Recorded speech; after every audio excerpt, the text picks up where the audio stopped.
not conscious. I guess Have to like, wake up, get some caffeine in my body, take the dog out. Before my brain even like wants to start functioning. I'm so tired right now. All right.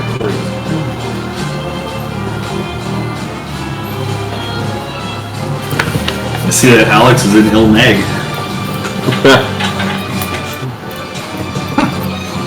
Very late. I thought it was a funny background. Who's writing for this week? Don't know. Is it back to me? I think it was No, it Alex. should be. I think it should be after me. I forgot to do it for last week, but I'll get on it. So it's whoever's after me. Which would be Dylan or Adam, unless Alex wants to jump in. I think I'd be able to get one done. Yay! Okay.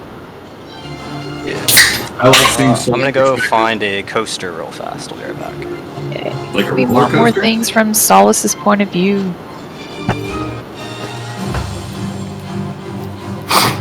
I want things from Solace's point of view after he sees Solace Galvis.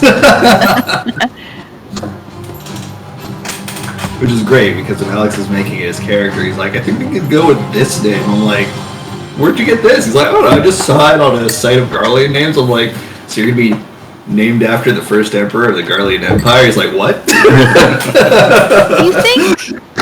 Do you think Saul's reaction to seeing Solace something Galvis, do you think his reaction would be the same if we saw Andrew Jackson still alive and well? That's a little bit older, but sure. Andrew Jackson was he 1870s? Right after the Civil War, yeah. Yeah. But I mean, he was a pretty terrible person. Well, yes. Considering what Mr. Galvis was up to. At least in the game. I don't know what he was doing here. I mean, he founded the Garlean Empire, who's basically the stand-in evils of the game. So, yeah. Yeah, in the game, but here they seem to be peacekeepers. So I don't know what's going on. Maybe the equivalent of seeing Roosevelt. Either one. Bully. Wasn't Andrew Jackson the one that did the Trail of Tears? Yes. Like internment camps for Native Americans and like forced them to leave the land. That was the one. Yeah, fucking disgusting human. Human is generous. Well, they're humans. They'd just be disgusting. I had a history teacher who was obsessed with him. Like, I would not be surprised if she had like a shrine in her bedroom closet for him. And she was also the one that bragged about having a shotgun under her seat in her car in high school. Oh, she just liked the feeling of place for one. of lead between her legs. What do you have, then? What does he have? He was definitely a character. Or a sock? No. When you say character, I think of villains. Thank you. You're not wrong. Alright, we're not in the middle of combat yet. Dun dun. Hello. Sherbin was upset she couldn't smack Millie, so she just started throwing hands at everyone nearby. What? Merry Christmas. Did she?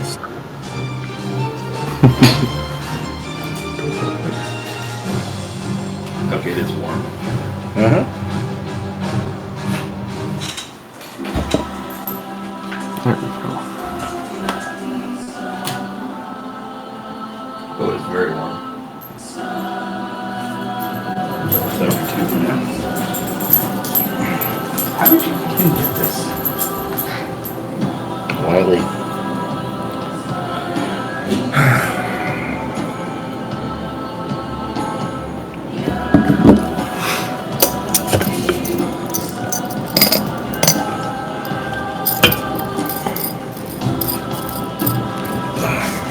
Okay, so it's been a couple weeks, everybody.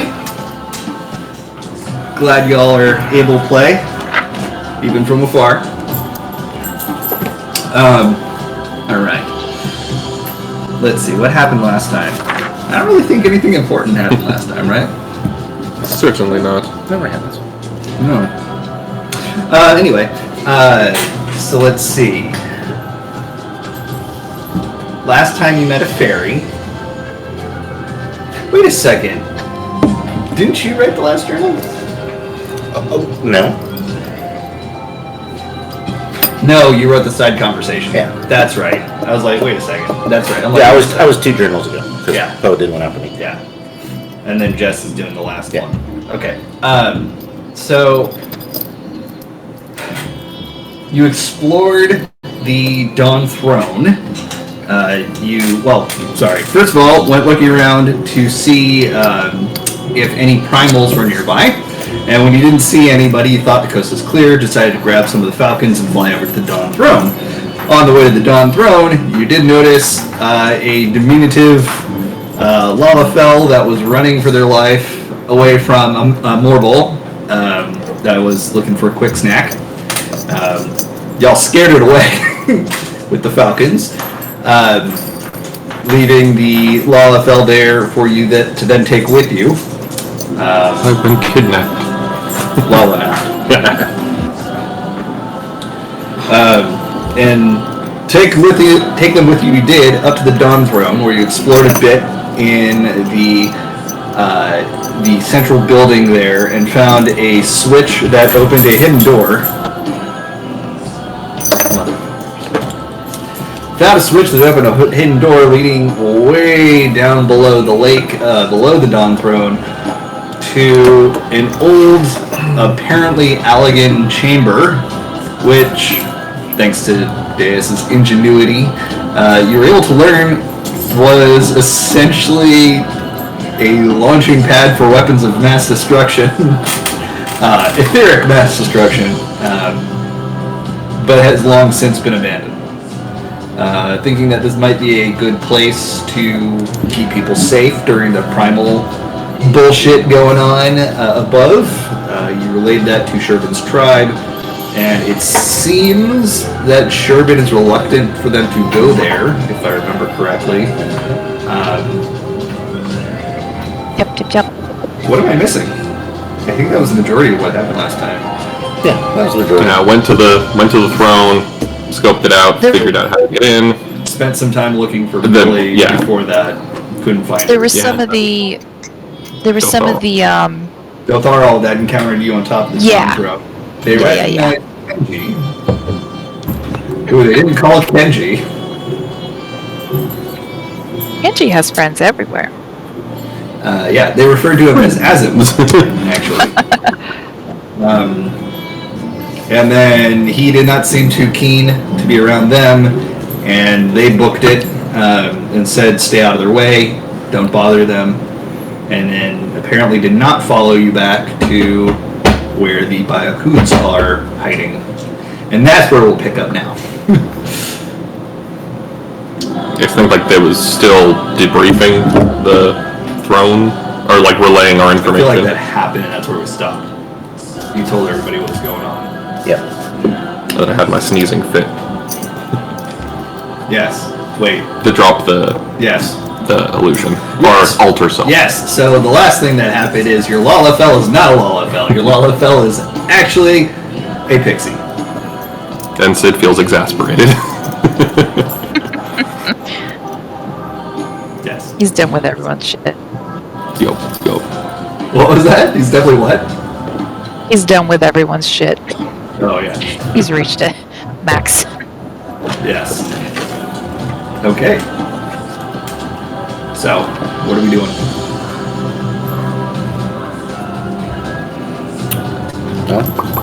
So we're not having the chalkboard here. I'll just leave it on the couch in solidarity. Oh, hi, fam. Hello. I'm not sure if Sherbin knows that the others have arrived. But if not, she's going to be in the medic tent, helping out with the sick and injured. But is going to have one of those wraps around her, and her 3-year-old is going to be wrapped on her back, taking a nap on her shoulder while she's helping people.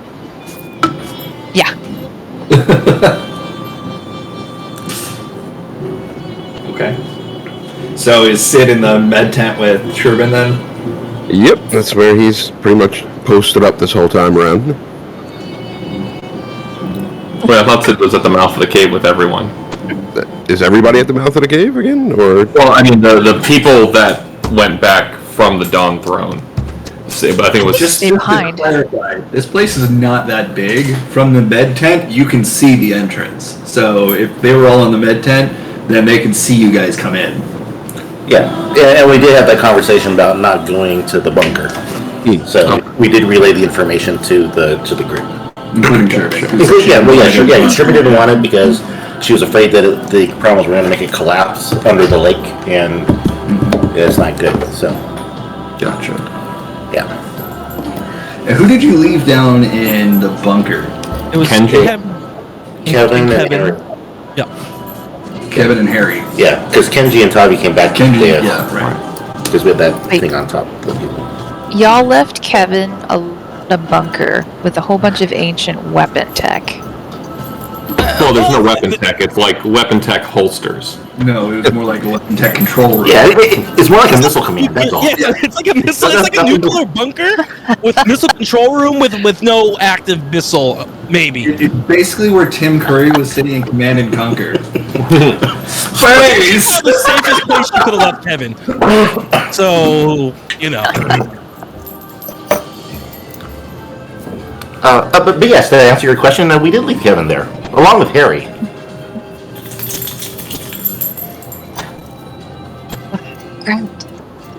And I'll pull out a handkerchief and I'll give it to you to wipe your nose. Did you even notice that no longer Lalafell? Yeah, but I know Lalafells are weird, so it didn't phase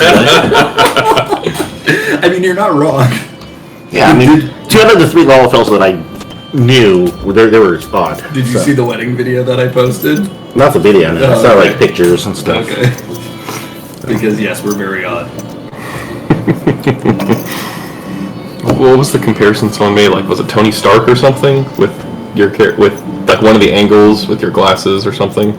Did somebody say I look like Tony Stark? I can't remember. It was some character comparison. Yeah, But because you got that little scrub, right?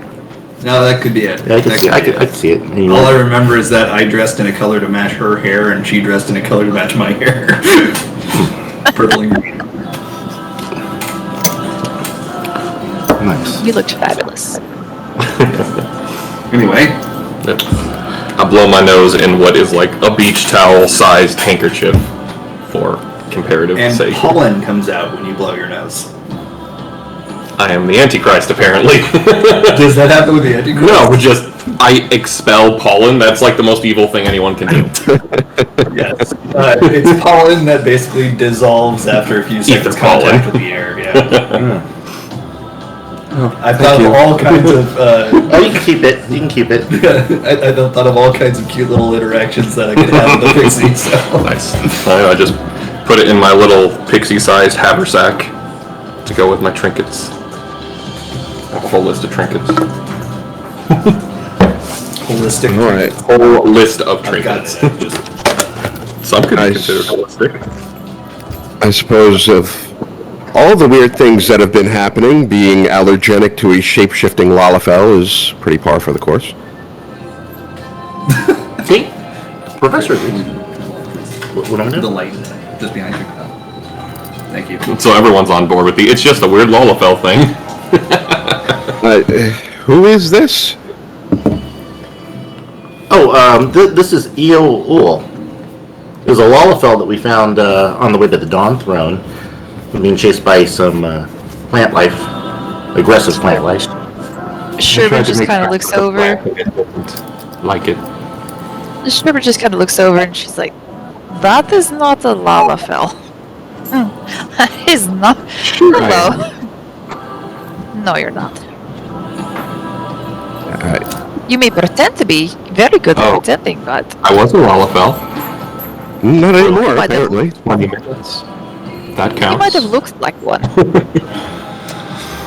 One of the looks to be about probably a tween of the Aura that are there.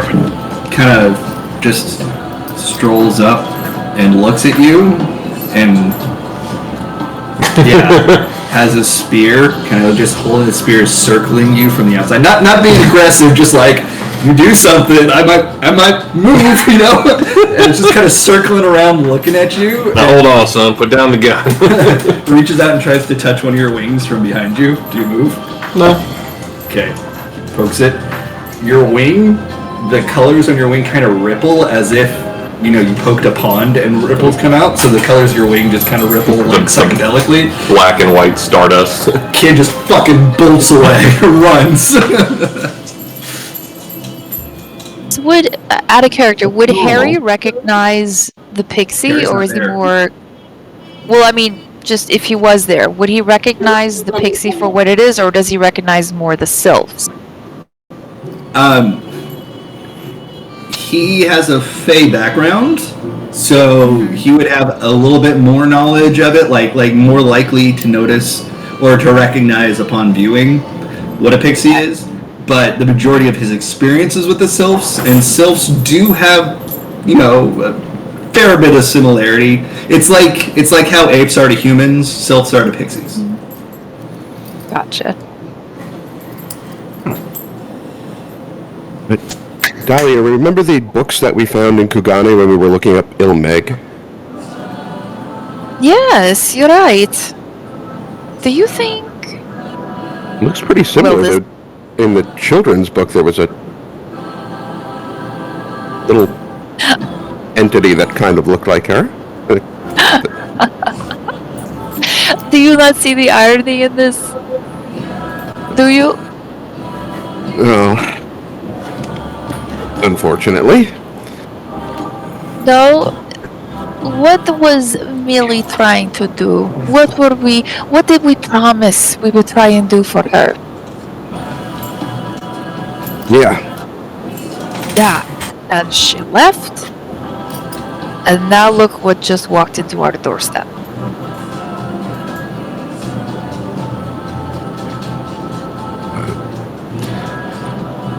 Eul, what brings you to this step?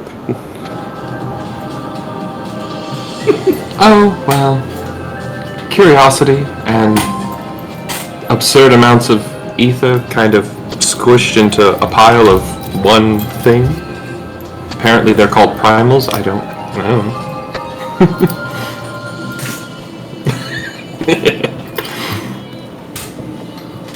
There were 3, and now there are 2.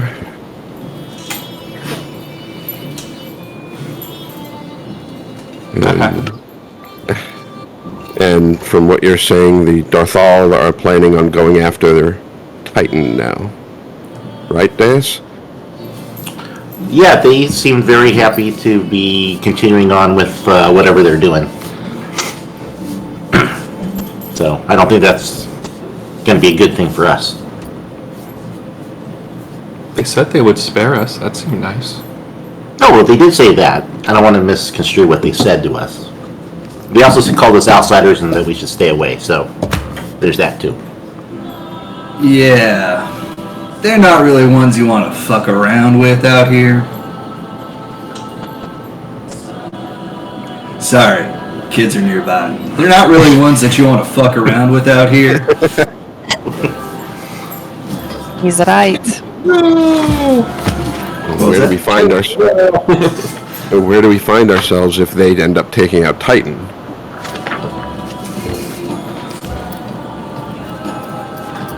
Well, the Darthal they're pretty terrifying without a primal under their reigns. So I don't even want to imagine what the state of things would be if they ended up being somehow controlling the steppe with a primal under their thumb.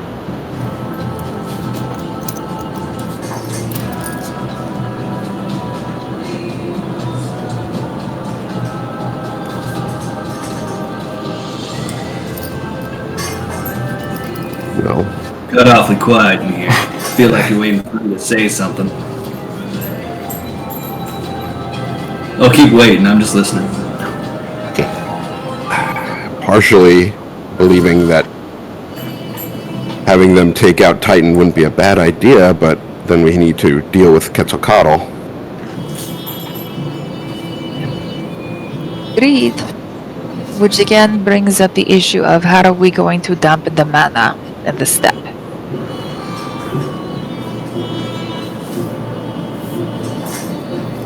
Either that, or somehow lead Quetzalcoatl out of the steppe. Wait, I'm confused. How does Kenji hear them? Kenji is not with you. You Ah. and Harry are the only ones that are in the bunker. Oh, okay. For some reason, I thought Kenji was with us. Okay, never mind. Kenji went back. Yeah, he was, but then he came back.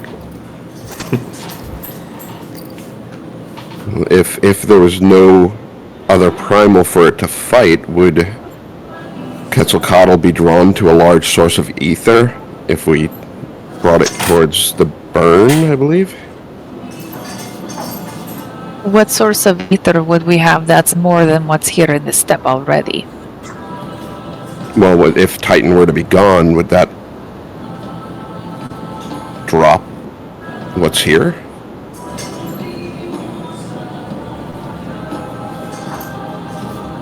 I'm not sure. Here. I mean, if Titan has already consumed the ether here, wouldn't that mean it's already gone?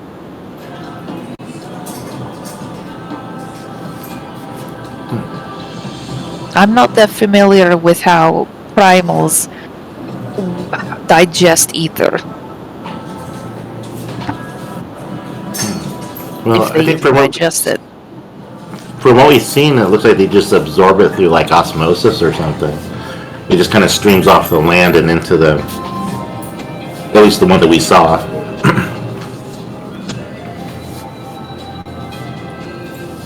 Which could make sense why they would be turning on each other. Either they're very territorial about the steppe, or they see each other as a source, as a larger source of ether than what's in the steppe. So, if that is the case, you could lure one out with the other, but then it comes back to how are you going to lure one out to begin with? Could it be related to, like, intent when they summoned the creatures? The summoners might have intended to take control over the steppe, so the intention might have been imparted. Well, if you're brave enough, you could go to the Dotharl and ask them yourself, how did you come to summon this, and what was your purpose behind the summoning? You might not come back.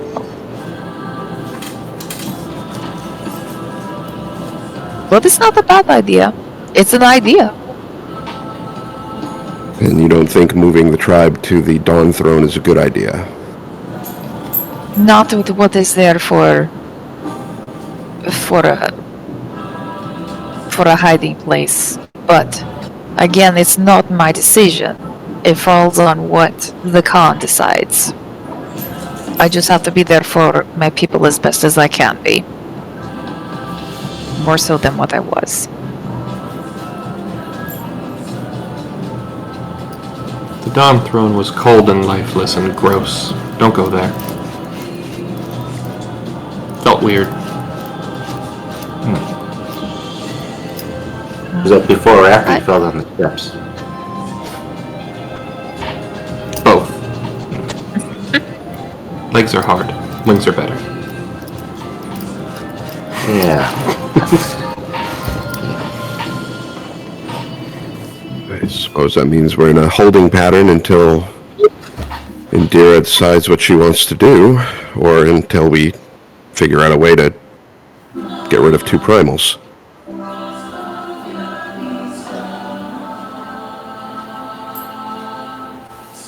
Yeah.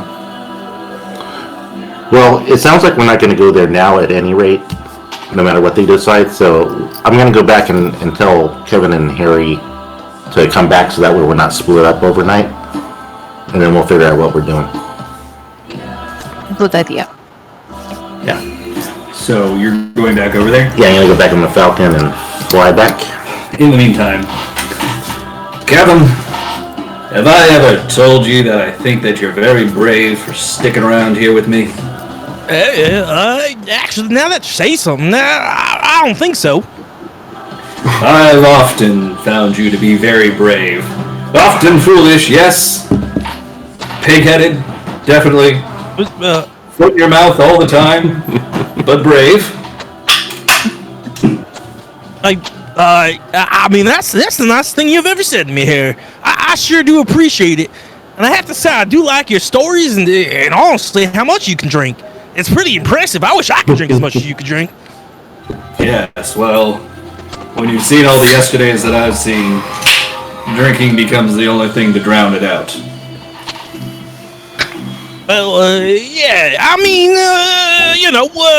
I think now that, it seems like we have most of the space thing figured out, maybe you can start drinking again. Maybe. I don't know if that's a good idea. How could that not be a good idea?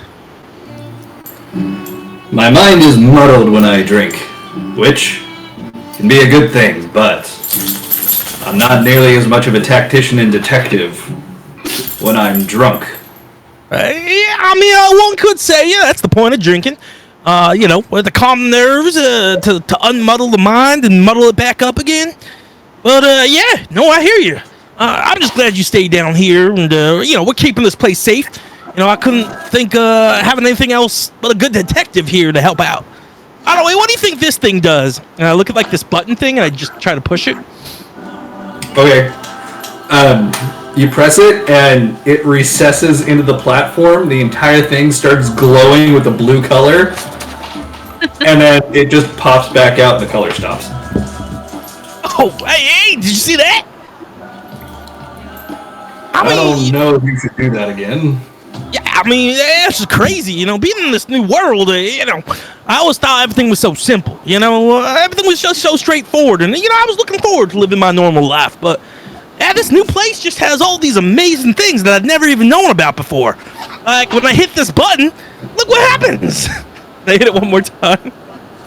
Okay. It does the exact same thing. I mean, we had nothing like that back at Cliffside.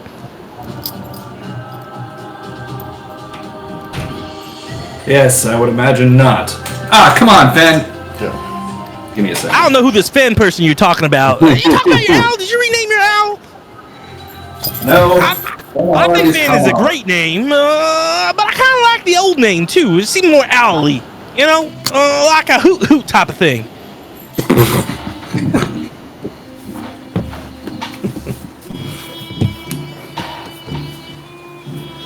Come here, Penner. Penner, come. Come on. Did I misremember? I thought Soul had stayed behind to wait to see if Millie would eventually come back. Okay, just want to make sure. Yeah, I think that's what you did. Correctly. Yeah, I think you're still at the mouth of the tunnel. I thought he went back with you guys. Getting my emo sad boy hours on. That's right. You stayed in the cave. That's right. I misunderstood what you're asking. 1 second, please. Everyone's gonna forget that Soul's out there. They're like, all right, gang, we're moving out. Wait, where's Soul? Soul, so far you've seen hide nor hair of Millie. Pretty shocked by that. Was that sarcasm? It's my only virtue.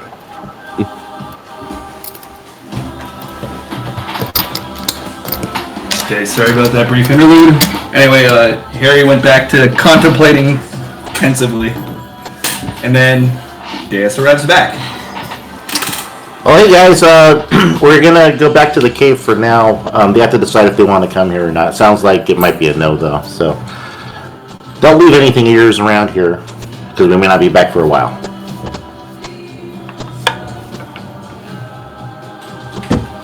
Do you hear me, Kevin? Yeah, sounds good. Hey, cool. but you know what? I found this really cool button. Next time you come down, Harry says don't touch it, but Every time I touch something really cool happens. Oh, really? Oh, you're gonna have to show me next time. Yeah. I mean, if I see any other buttons that look like they're fun to touch, I'll figure out what they do and I'll let you know. All right, but you know the secret is that all buttons are fun to touch. That is true. Sounds good. Okay, well then I guess we get on the Falcons. Get back. Okay, so that would be Harry, Kevin, and Deus. I need all of you to make a perception check, please. Uh-oh. You find a second Lalafell running around from a plant monster. Surprise! There can't be two of them There's an around. army of Am I plant part of monsters. that perception check? I missed that. You were... Didn't you go back with them already? I thought you already went back to the caves. I'm not sure which group I'm with, honestly. Yeah, I don't think he stayed with us. You do or don't think he's... No, he didn't stay inside the bunker. Yeah, he went back with Kenji and I. Yeah. I mean, he could have flown back with Deus here, if you... Yeah.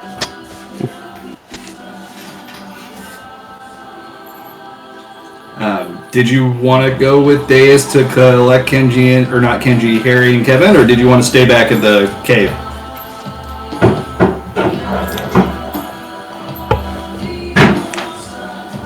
Eric.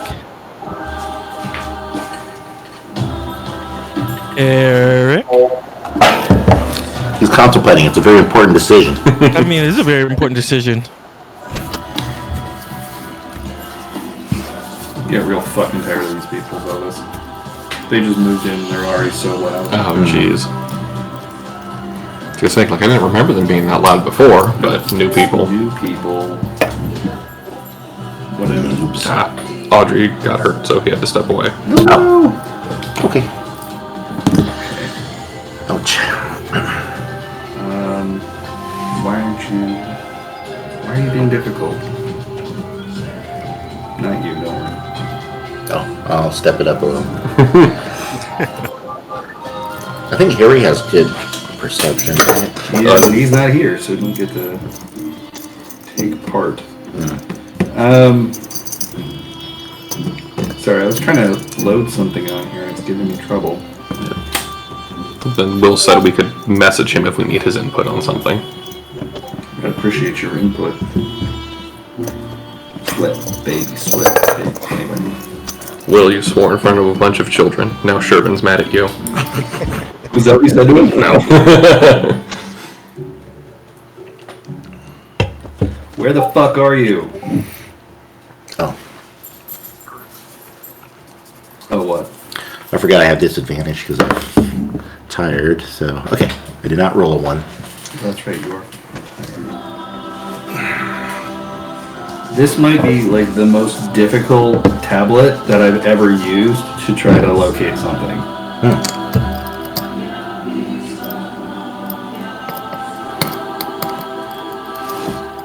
Okay, what'd you get? 2. Okay, and what did Kevin get?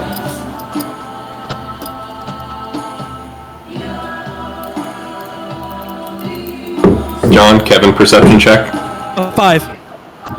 Oh, Okay, good. Cool. Solid You guys fly back. perception, I know. Yeah, you guys fly back. Nothing really stops you on the way. But you get back to the cave with your friends in tow. Was it hard to convince Kevin to come out of the bunker? No. I mean, he's, he likes the bunker, but he thinks he's coming back, right? Yeah, we might come back. I mean, why wouldn't we come back to the bunker? I mean, aren't we moving everyone here? Oh, well, maybe not. Sherman was not very keen on the idea. Thought the structure was a little death trappy. But I think we're going to talk to the con about it and see what she says. I mean, if you say so, but the whole point was try to get people from the bad place to the good was place. the And decision honestly, you know me, this is better than the bunker I got at home. I don't see why you wouldn't want to move everyone here. Yeah, it's a lot bigger. I'll give you that. But yours is so cozy and homey. You know, it's got that lived-in touch. I as appreciate opposed to, that. like the abandoned, destitution touch that the other place has. But I'm sure that it's very nice. It's a fixer-upper. But we just have to see what what everyone wants to say. We can't force people to be saved, right? So I agree. I mean, every person should be entitled to live their life how they want. Right. Yeah. That's consistent with what you said all your life.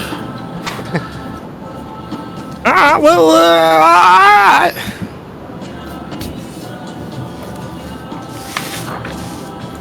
That's all. Sounded like you were gonna say something. Did you lose that thought again? Could you not hear me? No, you went, and then that's it. That's all we heard. No, I think no, I agree. I think I try to be consistent with the way I live, and yeah, as long as everyone's living how they want to live, I don't see a problem now. As long as they're not hurting no one. Right. Okay. Well, good. That's very open-minded of you, Kevin. I'm proud of you. Hey, thanks. Okay. I mean, so what now? No, let's get the birds inside the cave and see what everyone's up to. And I got some stuff I gotta work on, so I'll probably do that. But you can probably chit chat with everyone else. All right, sounds good. What are you working on these days? I saw you were pounding away. I didn't really know. I mean, you're always pounding away. Well, yeah, you know, pounding, busting stuff up. Yeah. I don't know how much you like to pound. Stuff right now with Ivory, so I just trying to take my time and make sure I don't rush it. So I got you. All right. Well, if you need any help, you let me know. Yeah, I appreciate it, Kevin. You're always helpful, and I appreciate you. Oh, you're my best friend. I'll do anything you need me to do. Yeah, I know. Yeah. Okay. Doot, doot, doot.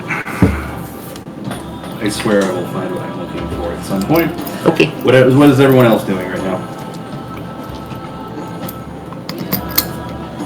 If we're waiting around, I would have gone back into the treatment tent. Yeah, at some point, with another aura, came up to Sherbin, and she talked with her for a little bit, and it looks like the other aura had a small baby with her, a baby aura, and it looks like Sherbin and the other woman traded kids off, so now the other woman has her son, and Sherbin has the smaller baby, probably 6 or 7 month old now, but instead of behind, she's got the baby wrapped around on her front, and she's helping out in the medic tent again. It takes a whole village. Aoul would be floating around at the medic tent then to spy on the baby. Okay. So you guys are looking to talk to Indira. Spy in a loose sense, not an actual attempt to hide. I think so. That was the plan for Because I found what I the was group. looking for, so if you were waiting on me, I can fix it now. Woo! Oh, well. Or I can do whatever you guys wanted to do now. So what's the plan? Who are you waiting for? Like, do you need me? Oh, well, no. So me personally, I went off. I'm doing a I got project. that. I was listening. Yeah. So that was that's all I was doing. Okay. So I don't know what others were doing. They're doing the medical team. So Saul, you're sitting at like up in the mountainous area where the exit to the cave that Millie dug is. Yep. Cool. It's getting kind of chilly up there. Like there's the wind is blowing. It's pretty high up, so you're feeling the full force of the wind with like no breaker. And it's getting a little bit later in the day, so chillier. It's also springtime. Well, yeah, it's still spring. Yeah, still spring. Now I need you to roll a perception check, please.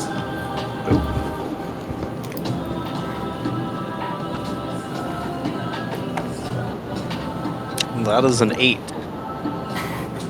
You guys are super perceptive. Pick your least favorite kid. Day. Pick your least favorite kidney. Yep. Who's stabbing you? Anyone? Alright. Millie comes up behind you. Millie and did stabs show you in up. the back. Yeah. And you missed it. The one chance. Why am I bleeding from my kidneys? Your least favorite, man. Like she came up behind him and waved, but he didn't say anything, so she took it personally and stabbed him and ran away. Makes sense. Yeah. But where did she come from? Another tunnel. It was there the whole time. Okay. Are you staying up there? Nah, it's getting cold. I'm gonna go back inside. Okay. Where do you head after you come back in? Do I see anybody from the party when I first like walk in there? Everybody's kind of milling about. There are. Millie! I was waiting for somebody to say Yep. something. So it's Sherbin and Sid are at the medical area. They've been calling it a tent, even though it's not really a tent. It's kind of like an alcove. A hovel with a drape. An alcove. It has Yeah. a sign. Okay, And a pixie. They're the med center, but I mean he doesn't see them yet. Everybody else, I don't think it's really specified where they are. Deus just said you're working on your projects, but you didn't say where you are. Oh, back in that work area that I had set up. So okay, you would see Deus then, because the work area was near where Millie's cave was. Okay, I'll go over to Deus then and check in and see if she's feeling better. Hey, Saul. Hey Deus, how you feeling? Gotta still be feeling a little bad from that poison, huh?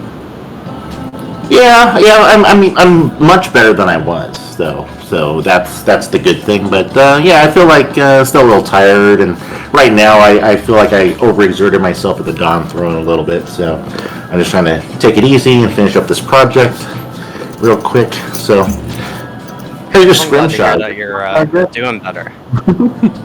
Well, thank you. Yeah, what'd you say? I was just asking if you were any good at scrimshaw.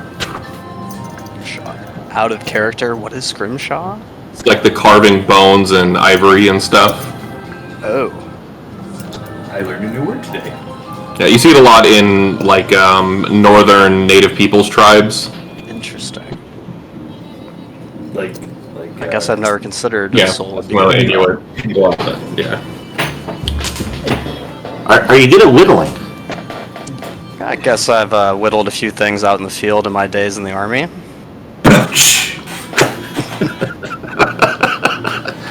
Nice. I couldn't help it. I'm sorry. Yeah. Well, I mean, if you have time, I could use your help on some of these carvings. But where have you been this whole time? I didn't even see you earlier today. Well, I just can't stop thinking about Millie out there all alone, you know, and I was just hoping maybe that she would come back, and I wanted somebody to be there for her to come back to if she did come back. So I've been waiting by the cave, but I don't think she's coming back. Aww. Oh, that's so sweet, Soul. You always struck me as a very tender-hearted person. I appreciate that. I don't like leaving anybody behind at any point, so kind of felt like, you know, didn't want to give up on her there just in case. Soul. I roll for guilt damage. Soul. You hear a voice in your ear. Just says, "Yes, leaving people behind is not really your style." That's all you hear. Do I recognize the voice? Yeah, you've heard it in your dreams. Of course I have. You do not hear anything. I guess Soul just kind of straightens up and hearing that. Looks behind him, looks around. I wouldn't say anything today. It just kind of shakes his head and is like, "Oh, so what are we working on here? What do you need?" Well, tomorrow is Sherbin's birthday, so what I did, I took Stompy's tusk, and Kevin had wanted me to make a sword for him. Like, he has a ton of swords already, but anyway.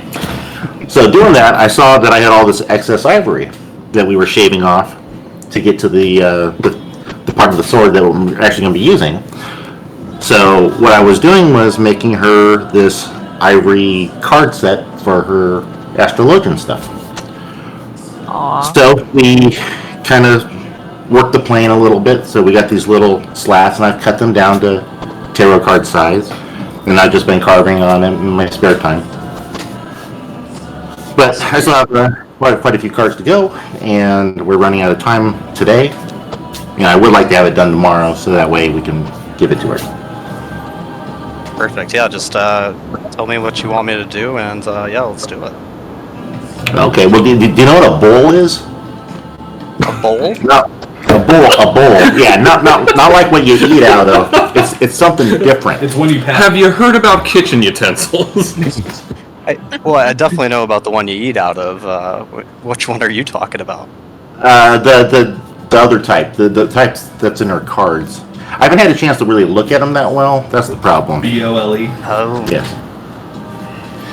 I haven't had a good look at them either. I don't know if I'll be much help there, but do my best. Okay. Well, that's all we can do is our best. That's Did you actually tell him what a bowl is? Huh? Did you tell him what the bowl is? I don't know what the fuck it is. It's a trunk of a tree. Yeah. Diaz does not know what a bowl is. So. Oh, But you've seen it, right? Sure been saying bowl. From her cards? Yeah. Or- okay. Yeah. Because the cards that I know about are the cards she's actually used in combat and stuff. So I know there's a spear, right? And I think there's a tower. So anyway. There's also a Ewer. Yeah, the Ewer, EWER, yeah. So yeah. So anyway, maybe you can find out what a bowl is. Maybe the professor might know. And then yeah. It's spelled. For what? That, the tree bowl? BOLE. There we go. Okay, yeah, I'll be right back then. I'm gonna go towards the medical area to try and find Sid. Okay. And then as Soul's walking away out of earshot, I'm going to yell really loud, and it's a secret! Don't tell anybody else! Soul is just gonna stop and then nod and then walk out. And it's honestly kind of a good idea because you didn't specify what the secret was, and now anyone who would try to dig into it has to now be maliciously trying to figure out what that secret is. Yeah. Party creepers. Not everyone's like Millie. Kevin's gonna try to find the professor. Curiosity, emotional damage, it all fits. What did you say, Kevin? Kevin's gonna try to find the professor. Not hard to find. Hey, Sid, can I talk to you? Yeah, Kevin, let me just finish up here. Finish up whatever Oh, little first aid I was doing. That guy looks like he got real damaged. Yeah, the guy that you were helping kind of pokes the stump of his leg. No, don't. I mean, You know, I know something that you might be able to help with that, but it would take a long time, and you might want to consider some other kind of alternative limb. Maybe Hold something on. crafted. There's a piece of dead skin here that's bothering me, and he pulls out his knife and he's. No. It's dead, Professor. You know, it's like taking a scab. I don't know where the knife has been. It's been with this guy. It was in his pocket. I used it to get out of your gulo the other day. It's healthy. Okay, hold that thought. Stay where you are. I'll take care of it when I get back. Oh, is this the thing about washing your hands? I remember you saying something about, I don't know, diseases are transferred by dirty hands or something. Yeah, at the bare minimum, yeah. Are your hands clean? Mine are. I'm asking this guy with the leg. Well, with only one of the legs. When my son took an arrow to the shoulder, he asked me to kiss it better. Should I not have done that? Yeah, I used to kiss boo-boos on my kids, too. Did they turn out okay? From what I know, they're still living. And then Kevin has a flashback of the door. Yes. And you, like, his face kind of just goes blank for a second, and then he kind of catches himself. Yeah, I'm sure they're fine. Hey, you know, they're in good. The wife's a strong woman. Poor Kevin. Yes, women very strong. You don't cut anything. I'll be back shortly. Not even a little piece. It's bothering me. I understand. Just think of something else for now. Can I try hopping around, see if I balance? I would advise against it. Fine. As Sid starts walking away, Kevin takes out one of his rusty daggers and hands it. Don't worry, I cleaned this one. It looks well used. Yeah, I found it in some. I gotta go. Seasoned like a cast iron pan. Sorry, Professor. My passive perception would probably be enough to notice that. No problem. Yeah, oh yeah, I'm not even gonna make you roll for it. Yeah. With the 17 passive perception, you absolutely saw that. You know, I was just trying to be, Plus- like, really sneaky. You know, you turned your head and I kind of like passed it to him. plus 5 from hearing, superb hearing too. Well, the funny thing is, there's no reason for him to give him a knife because he already has his own. But whatever. But Kevin knows it's clean. I continue walking with Kevin, but shoot a glance over to Sherbin really quickly and kind of. What is the glance? Is the glance like? You missed that he was going like that. Oh, point at the guy. Gotcha. Oh, yeah. Sherbin definitely reads Sid, and she tries to get Kevin's eye, and she kind of does that. Kevin like kind of just goes. He's confused because he's really confused. He tried to help the guy out. He doesn't know why everyone's angry. But he's trying to be good, so kind of shakes his head yes. But a kid shaking their head yes when you completely know they don't understand. Oh, we had a whole episode about that recently. Okay, Kevin, what do you need? No, I know it's kind of tense around here about the whole Miller thing, and I'm still upset, but it's kind of going away. I'm just, she's part of our family, and I'm just starting to real worry about her. I figured she'd come back right by now, Sometimes my kids want to throw a little temper tantrum and run away, and they're never gone for more than 2 nights before they come on back, or they get dragged back by someone in the town. But I figured Millie would be back by now. Kevin, this isn't something that's a little kid, antics. This is big stuff, Kevin, and Millie didn't understand, and I wish I could figure out a way to make her understand, but I don't know how. Right, I get that too, but you know how I used to read the Book of Bob, and I talk about it with you, and Yes. In the Book of Bob, Bob always preaches about forgiveness, unless you wear multiple tweeds, or you sleep, or you covet your neighbor's wife, like things like that. Those are big no-nos. But everything else, Bob was always about forgiveness. And even though Millie, almost killed me and almost killed DX, and had she killed DX, I might have had to kill her. Luckily, that didn't happen. I don't think she meant to. And, if anyone's allowed to be mad and anyone should cast down punishment, shouldn't it be DX and me? We were the ones that got hurt. And she put Sherbin's son in danger. I didn't think about that. Yeah, it's true. But, I don't know. I'm just worried sick about her. She's too small and, she can't even talk. How do you think she's gonna get along? Not everyone's as good as reading as I am. I gotta be honest with you, Kevin. She's pretty capable. Unfortunately, I think the best we can do is hope that she hasn't gone in the direction of the primals that are left. Other than that, Millie's not exactly easy to find in the best case scenario. With a head start. Did she leave any breadcrumbs? You didn't find any of those, right? I did not find any breadcrumbs outside, no. You don't think there's like an evil witch that like has a house full of sugar and cookies? No, I don't. In the Greta world, stories.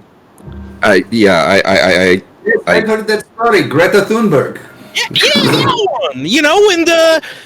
the climate gets so bad, the house melts. It's crazy. It's a crazy story. That's how good, guys.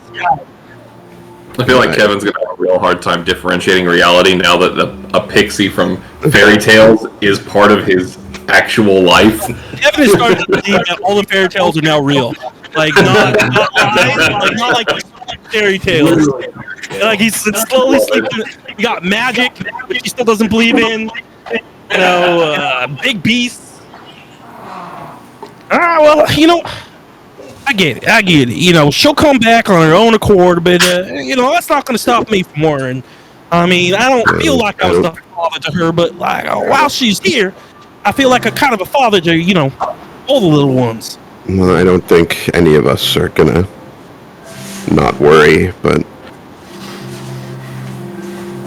I wish I had an answer for this one. I don't. All right, well, I guess I'll leave it for now, but just know, I'll be thinking about it for a bit, and if we have any chance to try to figure out where she is, I think we should take it. Yeah, I definitely would keep an eye out, but we also have to worry about what we have in front of us. No, you're right, Professor. That's the right thing to do. And as leader of the group, I feel we have to prioritize. And right now, as much as I want to prioritize Millie, she's not a priority. We got to figure out all this giants thing and whatnot. The safety of the tribe is paramount, and then beyond that, getting rid of these primals. I don't know what paramount is, but I think the safety of the tribe is probably the most important thing right now. And then maybe we can think more about the primals. It's a very wise take on it, Kevin. Thanks. Anyway, hey, did you meet that weird Lalafell creature? Yes, I did. I don't think that Lalafell is quite correct. It's a little creature, right? Looks like a short little human. How's that not a Lalafell? A featherless biped is a man. You see, Kevin, when apparently when they got here, had a bit of a sneezing fit and dropped the appearance of the Lalafell and more of a small winged fairy. Oh, from the storybooks? Yes. Oh, I gotta go talk. Okay, thanks, Professor. And you see Kevin bolt and try to find the fairy. Aoul's hanging out relatively near Sherbin, basically at the medical tent, because Aoul wanted to keep an eye on, or to scope out the baby. Where's the name I came up with you? A ghoul. Hey. A ghoul, yeah. Hey, a ghoul. Hello. Yeah, I mean, it's crazy. I didn't realize, somehow I thought you were a Lalafell, but you look completely different. But then the professor said you were a fairy, and everything I know about fairies is fairies grant wishes. And I got a wish, a real important wish that I hope you can grant for me. If I promise, I'll do whatever I can if you can grant this wish. Can you find our friend? She can't talk. Her name's Millie. She just ran off, and if you could bring her back here so we can talk to her, I don't know what do fairies need. I can't remember what fairies need. I think that's a godmother fairy. What type of fairy are you? I'm not a fairy. I'm a pixie. Different type. I can't grant wishes. The type of fairy I am, I shape dreams. Well, what good are you? I don't mean that in a mean way. I just, first time I meet a fairy and then they say they're a pixie. It sounds like an identity crisis. I'm not mad at you. I'm just, for a second there, I thought we'd get our friend back. There's lots of different fae folk. I'm sure one of them can grant wishes, just not this one. A bunch of fake folk? I don't like fake people. Fae folk, like fake minus the K. You see him kind of spelling out in his hand. crosses it out because he's realizing he's not spelling it correctly. Okay, so you're saying you're Fae. There's people like you called Fae? Yes. Okay, and there's like a lot of you people called Fae? And where do you all live? Most of us live in Ilmeg. Different Nutmeg? place. Alright, how far away is Nutmeg from here? Depends. If you're walking, it'll take you forever and a half, but if you're traveling with magic, it'll take you a moment. Okay, well, no such thing as magic. It's religious stuff, but okay. Oh, wait, but maybe there is magic. If you're a fairy, now what? A pixie. You said there were fairies that grant wishes, so that means magic does exist. So maybe all the people in my group who say they got magic, they actually got magic. Oh, this is getting weirder and weirder every single day we're here. Anyway, you say... I mean, I'm kind of made of magic, if that helps. You're made of magic? So, it's like magical pixie dust? If I, like, scratch your skin, does that give me magical abilities? Like, do you got a wand? I don't know. I hear like fairies They will hold out their arm for you to scratch, because they're curious if they're able to grant magic with scratches. Kevin's like gently scratching in the arm, like a friendly scratch, you know? And someone has like an itchy back type of scratch. And like trying to get like dust. I got some, I think. I don't know. Can you see it? Do you know if you can see fairy dust or pixie dust? I know you can see fairy fire. I don't know if you can see fairy dust. Hey, 1 sec. I'm gonna. What do you say something for like a fairy spell? Like a bobbity bobbity bop? Sometimes. Okay, bobbity bobbity bop. Make Millie appear here in a hop, and like throws his hand to the ground. How long does it take for these things to work?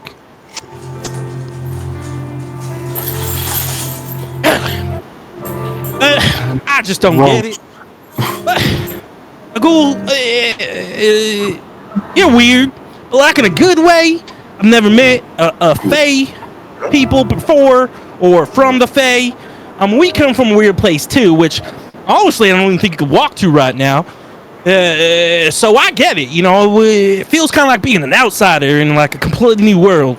Is that how you feel?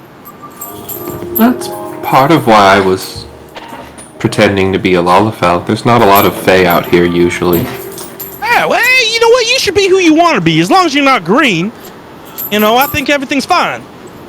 I wanted to be a Lalafell, but then I sneezed a lot and had the hiccups when I saw your tall, skinny friend. Yeah, that tends to happen. A lot of emotions going on, like all the time. Hey, you know what? I used to have emotions, but one of my friends told me to like just squish them down deep inside, and if that doesn't work, you should drink some of this. And I take out the bottle of whiskey. I had tried to give to Harry, but he didn't want any. And you drink some of this, and it makes those feelings go away. Or they come out really crazily. You know, like explode out, but usually they go away. Anyway, yeah, of course. I like you, Ghoul. I think we're going to get along. By the way, did you meet my best friend, DX? When I was pretending to be a Lalafell, I did. Oh my god, you gotta meet DX, and then I kind of like, you're really small, huh? Oh yeah, like did you see the picture I sent? Yeah. Oh, yeah, okay. like the size of your shin plus wingspan. I'll pick you up in my hand. I can literally sit in your palm, so I'm just gonna be like, all right, where are we going? Yeah, I can't wait for you to meet my best friend, and I bring you over to DX. As Kevin's walking away, you just hear like a crash sound come from the medical tent. It sounds like things falling over. When you, Sid and Sugar, when you look over, or whoever decides to look over, you see the guy that Sid was just helping has like fallen into a rack of pots and utensils. Balancing with one leg is hard at first. All of Sid's sterilized. Don't say.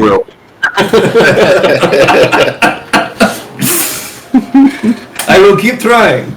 Don't. It's like, oh, get back into bed, you stubborn old codger. Come on, let's go. And Sherbin just goes back to the guy, and she starts like scooping him up underneath his arms to get him back into the bed. I am 22 summers old. I am not that old, Sherbin. Then stop behaving like it. Damn. Aegis here too? My day, you didn't treat people this way.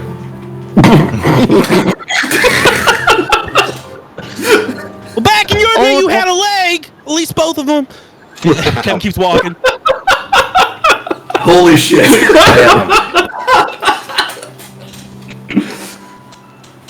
So stop complaining. You know better. You should listen to your doctors. And give me a few minutes, I'll get something to take care of the skin. He wasn't trying to get rid of that, he was just trying to, balance. That might distract him. Okay, so Kevin's taken Aoul. I keep wanting to say Faoul. Yeah, it took me a long time. It's just like trying to call him Mike instead of Poe. Yep. It's the same thing. I can't do it. It's too late. Like, Poe is just permanently in my brain. I'm working on it. I've been working on it. I'm not going to be mad about it. In the video game, there's an NPC named Faoul, no relation. Spelled exactly the same way, except with an F in front. Yeah, it's just similar naming conventions to my character. That happens. Yeah, so is it just the three of you that are going to be involved in this next part, or was Sid and or Sherbin going with? What's happening in the next part? Kevin is literally carrying Aoul over to meet Deus. You probably would have saw me holding a fairy and like Yeah, it's a little schoolboy excitedly like rushing over to his friend. I'm not getting involved in that. Nope, not at all. Sherbin's helping a very stubborn patient at the moment. His name is Bricksack, the guy that you're helping. Bricksack. Bricksack. Okay. Because he's Bricksack. done with a sack of bricks. No, Brickzak. What's wrong with you? Excuse me, apostrophe ZAK. Oh, yeah. That makes it all Hey, different. Sal! Toffee, come over here. Selling toffee? Yeah. Kobe. I'm hanging out with We got Toby right, but not No, Soul. toffee. Oh, Toffee. selling Toby. Well, I now know what the Garlean business venture is going to be. I'm hanging out with Kenji. drinking. Okay. Hey, Sal! Hey, come here. Okay. Because I was walking to talk to Sid. Yeah, I saw you walking to talk to Sid, and I called you over. You don't have to. I'm like beelining over to DX. But Kevin looks really excited. I'm too interested to see what the hell's happening, so I actually do follow. Yes. It is literally exactly the way that you just came from. Yeah, I just heard her on. I'm like, all right, let's see what the hell's going on. Oh my god. And like I kind of get over to DX just slightly winded. And, DX, look, it's a fairy or a pixie from the books. Hello again. That's a ghoul. Hello. Yeah, well, that's just a Lalafell, Kevin.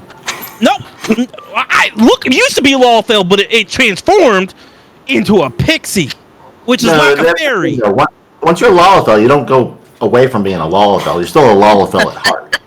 Oh, He's right. are you a Lawfell or are you a pixie? Now I'm getting confused. I was a pixie pretending to be a Lalafell. Now I'm a pixie being a pixie.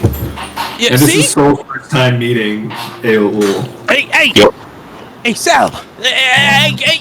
Cool. I want to introduce you to my best friend. This is DX. She's great with a hammer. If you need anything polished, can polish you up right away. Known her forever. She's great. And we met Sal. He's kind of quiet, but he's cool too. Used to work for the army. Does some cool things. They're great. This is a ghoul, a pixie. Used to be a Lalafell, but then is a pixie again. And that's like a fairy, right? Nice to meet you, Sal. Nice to meet you too. What's this I hear about you pretending to be something else? Oh, well, I was pretending to be a Lalafell. Then I tried to make friends with the plant, and the plant tried to eat me. And then your friends rescued me from being eaten by a plant. and then I had a fit, and the spell wore off, and now I'm a pixie again. Right, but it's like a real life fairy from the Yep. books. Yep. Am I the only one here that is like mind blown? How come you don't have a Scottish accent? No, Because I can't fucking do a Scottish accent to save my life. I tried to practice. I'm like, nope, that is gonna devolve into everything but Scottish real quick. Dylan and Will can do it, and I can't. Yeah, no, I'm trying like, okay, this was Scottish for about 3 words and then became Australian, and that's not. it's still better than what I can do. Hey Kevin, so did you get the pot of gill? Did they give you a pot of gill? Wait, is that fairies or is that leprechauns? No, that was the pixies. They said that they were pixie. Oh, hey, Ghoul, I know you couldn't have magical fairy powers to make wishes, but you got a pot of gold. No. I have Apparently, there's this stuff called gold, Gold. which is like gill, and you can use it to buy burgers.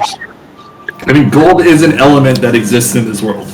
I have a golden goblin statue. That's cool. Can you tell us more about being a fairy? Because are pixies fairies? Are all fairies pixies? Or I should say, are all pixies fairies? Like, how's that work?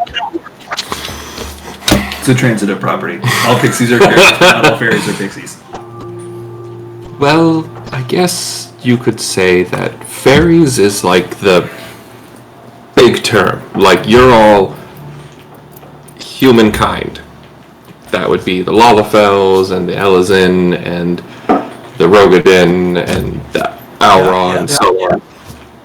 And then within the fairies, or we call ourselves the Fae folk, you have multiple types. There's the pixies, which are the best, that's us.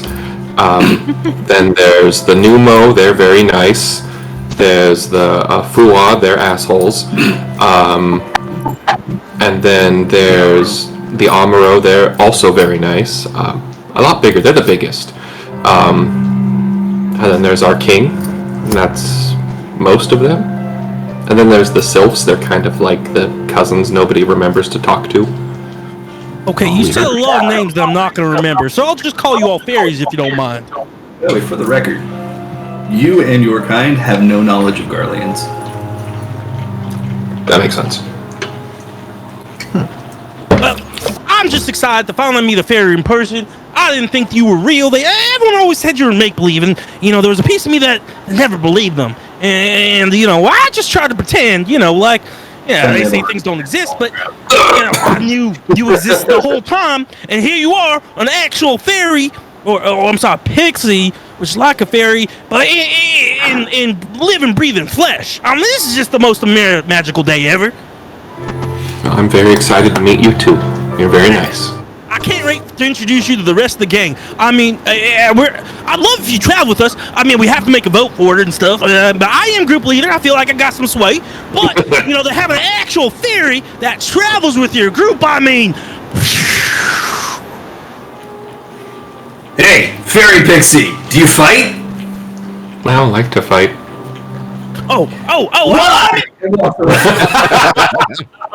Yep, that sounds alright. Mega's part of our group as well, and Mega definitely loves to fight. And a really cool person. I can't wait to introduce the rest of us. Hey, you want to travel with us, right, Pixie? Cool, you want to travel with us, right? I mean, I'm sure if you travel with us, you could probably try to speak to more plants. I mean, there are people here that can speak to animals, so maybe they can help you speak to plants too. That sounds like fun. I came here to mostly look at your world and... Wait, did John drop? No, Soul. Oh, Soul drop. Gotcha. Whoops. Anyway, I came here to learn more about you all, and it's really nice to see saplings as excitable as you. So, that sounds fun. Well, I don't know what a sapling is, but thank you. And, when we get a chance, I'll introduce you to Sid. He's great. He's super smart. He has this weird, evil, brother Maybe he's evil. I don't know. He's in his body, trapped somehow. Who knows? Oh, and then is his girlfriend, maybe future wife. We're all hoping. Fingers crossed. Sherwin. She's awesome. She be really mean sometimes, but she means well. And she's a really caring person. You're going to love her. And then there's Harry. You met Harry. You know, he's the one with the owl. Super detective. Really smart. Oh, man, this is going to be great. Harry seemed really untrusting of people. Hey, you know. But you've been around as long as I have and seen the things that I've seen, you wouldn't trust people either. Exactly. I am Harry. I'm pretty sure I've been around longer than you, and I tend to trust most people. Well, that just means you're a fool. Probably. Hey, don't worry about Harry. He's a super swell guy once you get to know him. You know, he's all dark and gloomy all the time, and but that don't matter. You know, super helpful as well. Man, tell me more about Fairlife, and then we can go someplace else. But I mean, we'll still stay here, but we don't have to go so deep into the You have a heightened sense of where plants are, right? In general. Not mechanically speaking. Roll perception check. Actually, no. This would be a passive perception. Okay. You spot the remains of a plant nearby to where Deus is working. It is something that Millie left behind. Oh no. Is it uprooted? Yeah. Oh yeah. It's not in the ground. It's been pulled out, and it looks like several leaves have been picked off. Gotcha. That was weird. Oh, poor little plant. Kevin looks over. Hey, look, Pixie, Fairy, Pixie, Fairy, Ghoul. I'd stay away from plants around here. You know, I don't know which ones are the good ones or the bad ones, but we had some bad ones real recently and almost died. So, sure it wasn't the plant's fault, but I wouldn't trust any of the plants around here or the tea. Don't drink the tea. Noted. Is there any, like, moss or algae growing on the walls? Anything like that? Yes. It's fairly dry in here, although there is some dampness, and where that dampness is, you see bits of moss. But there's not a lot of it. Okay. Well, I'm pretty sure these plants are nice and safe and not grumpy. I wouldn't trust them if I were you. I'll cast Druidcraft on the moss just to accelerate its growth. Okay. Cantrip, so. It just covers the entirety of the kit. It just Starts pulling in people. Oh, the heck? I thought you said you didn't have any magic. Feed me. Oh no, I have plenty of magic. I just can't cast wishes. Yeah. Oh, okay. So, is this like one of those riddles? Like I gotta ask it in like a form of a question? Like, Rumpelstiltskin's name?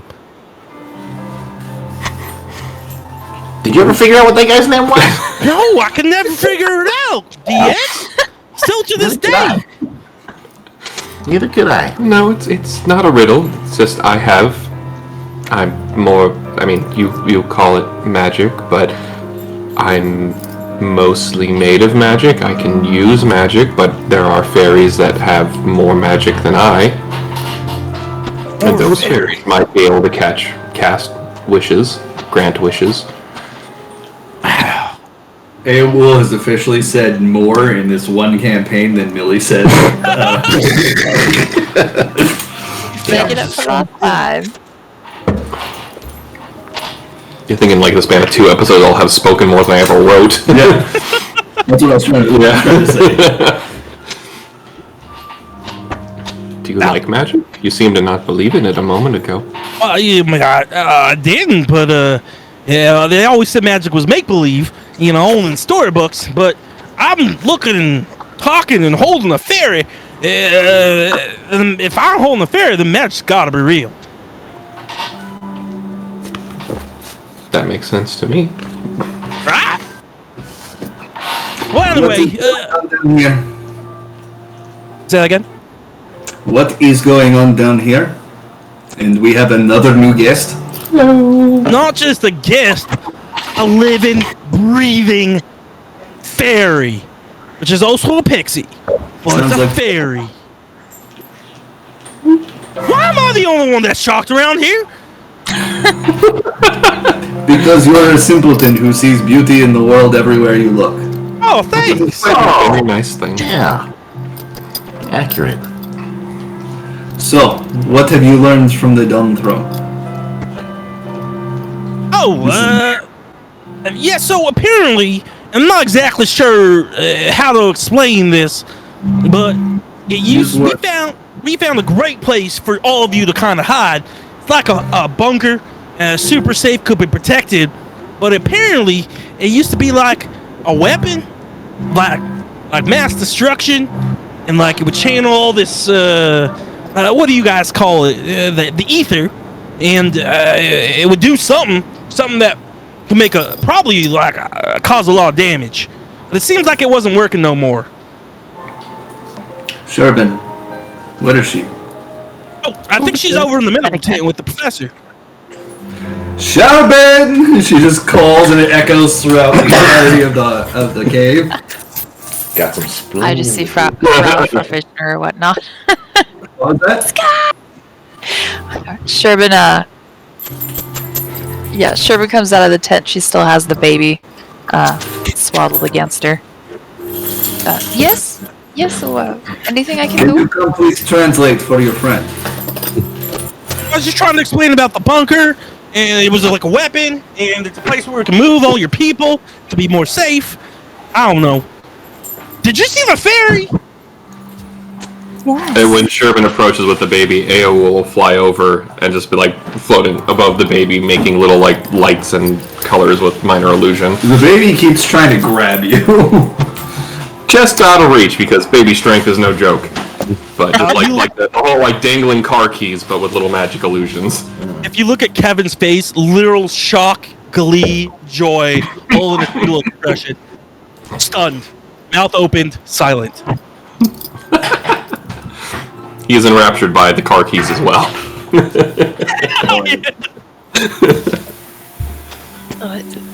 Well, Sherbin's she's trying to talk through the baby and the fairy and Kevin, sort of hovering all around her. She's like, well, what he's trying to say, and she kind of just tries to push Kevin away just a little bit.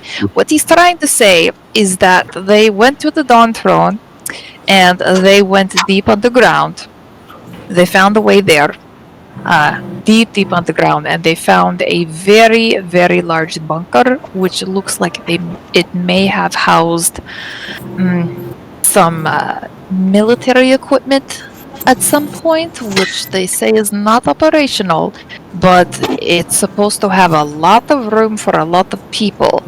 But there is only one entrance, and it's very, very deep, and we don't know if the structure is really very safe, but it might be better than where we are, maybe not. But the decision is up to you, ultimately. And also, the Dotharo were there as well. They met up with some of our people when they were leaving the bunker. So I couldn't tell you if they knew anything about the bunker below or not. But they seemed to leave with a warning to stay out of their way, which may or may not be a good thing as well. And she, You all seriously aren't amazed by this? Pointing back at the stuff that's going on. Indira kind of looks a little bit exasperated, and then she turns to Kevin and she pulls out her staff from behind her back and slams it into the ground. And from the ground, plants spring up and shoot out little dandelion puffs. Those are dandelions, right? What? Yeah. And they fly into the air and they just kind of surround Kevin. Hey. Now that he is preoccupied, I understand some of what you said, but I am not as worldly traveled as Sherbin. Yes, I need to see for myself. Yeah, Bob. Well, that's a great idea. So when Sherman was walking up, I actually prostrated myself on the ground to cover up what I was working on, so she couldn't see it. So I'm talking to the dirt, but I'm like, yeah, we can help you, take you there and show you. Yes. Would you like to take me? Yeah, I could probably take you, or make it take you too. Wait, what? I didn't catch that. Omega could take you too? Yeah, I could take you, and Omega could probably take you. No. Lead me to this bunker thing that you mentioned, not fight me. Clearly you could fight me. Oh, okay. Well, yeah. I mean, Why are you on the ground? Oh, it's a secret. Is there someone else I could talk to? Your friends are very strange, Sherman. I could talk This to you. is why I stay in step. I come walking out of the hovel, and if you keep touching it, I'm going to wrap your hands up in mittens. What are mittens? You won't be able to touch it. Alright, I won't touch. That was Eric. Wait, what is this liquid coming from my leg? It's not red. It's medicine. Medicine, leave it alone. It smells weird. Leave it alone. Alright, I won't touch it anymore. Anyone else want a sitcom of just Sid dealing with stupid patients? Not stupid, they're just not educated. Ignorant patients. Alright. It's like the opposite of House.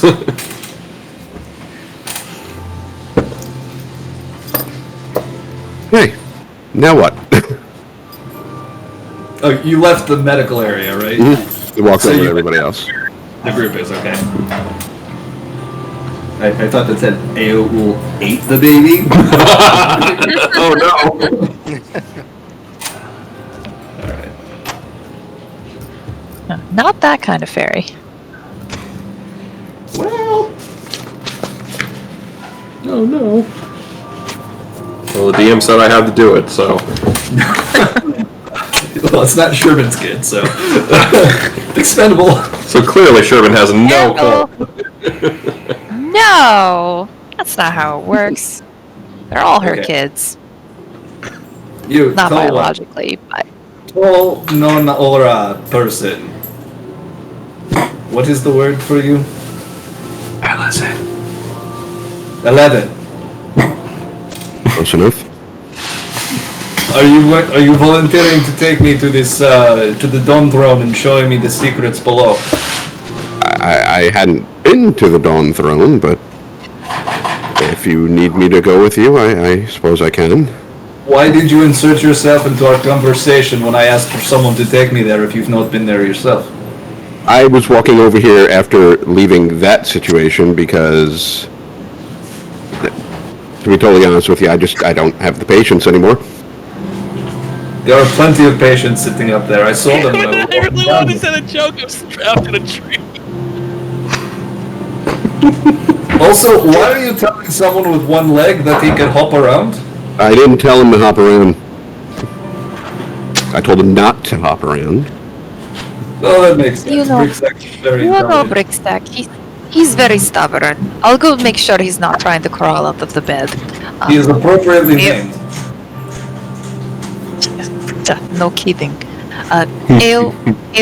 Excuse me, thank you. And she kind of ducks away from Aoul and hurries back to where Brickstack Yeah, and is. it's passively flying at about 4 feet off the ground, because that's Sherban's height. 4 feet would be baby height if Sherban's carrying it. Indira looks at Aoul and very, very inquisitive. I knew of not you, someone like you when I was a kid. Oh. We don't leave much. Is there a thing visitor? She called herself Titania. Oh, you're a very special child. You met the king. Well, they did show me something, and she reaches into her pouch and she pulls out what appears to be a glass marble, and she casts an incantation on it, and it begins hovering from her hand and glowing in every different color, and then it floats over to you. That's fun. What does it do? This. I like this. This is nice. Chromatic orb. Fuck! You may have it. Oh, thank you. Are you guys talking about boobs outside? I want to talk about boobs too. What? Oops. I would be happy to go and take a look at the Dawn Throne as well if it meant I can breathe. You seem to be breathing. Is there something obstructing your airways? Unfortunately, no. How do you spell the chief of the Khan's name again? Indira. Cool. Fine. You shall be my chaperone. All right. Anyone else of your friends want to come? I think you left the tree. There's a tree. I'm stuck in the tree. I think Aquilon put it around me. Why is he muffled? I try not to ask these kind of questions. Trapped around a tree. Oh, What are you doing it by a tree? I missed that. What are you doing by a tree? Oh, I thought she cast a spell that was like a tree, like keep me fascinated. But then in my head, it was like surrounding me, like trapping me, like in a grove of trees. Oh, okay, no. So basically, it's a bunch of plants grew around you, and then they opened up and they shot the dandelions into the air. So you're not like okay, I'm not trapped. suffocated by plants or anything. I didn't think I was being suffocated. I thought I was trapped. Hey, I mean, You're just a child. as much as I wanted to stick around and talk to the fairy, that we can do that. I've been there. I'm happy to help you and Sid and take you there. And plus, all due respect, Grandmaster, Queen person, I'm strongest of our people, and I think having someone with safety around would be really important. Plus, I'll promise to not talk too much. Well, that seals it then. That is a deal. The two of you shall accompany me. What? The technology that was there, that was what kind of technology was it? The ancient stuff? Or Allegan. Okay. Did you want to go? I'd like to take another look at that Allegan tech, maybe. So maybe I'll tag along. All right. Is anyone else coming with us? And she kind of looks. She just turns and she looks at the jewel or the third eye in Tabby's head, and then she immediately turns and looks at Soul. You just Soul disappeared into your background, and I'm like, oh, that was perfectly Soul. That's amazing. And I'm gone. Yeah, Sal, maybe you can help. You kind of know about like military tech, right? I have a bit of experience with it, yeah. Yeah, I mean, there's a bunch of like old military tech. I don't know if you guys used it with what you guys did, but hey, having an extra person along wouldn't be so bad. All right, yeah. I'll see what I can do and help. Awesome. Now, Ghoul, you promise you won't leave the cave, right? Because I have so many questions. Like, do you know Tinkerbell and the fairy godmother? And is it true that they say you can save a fairy's life by clapping your hands? Oh, so many questions. You actually do know Tinkerbell. Tinkerbell is the only pixie of your kind to actually be incarcerated beneath Don Meg.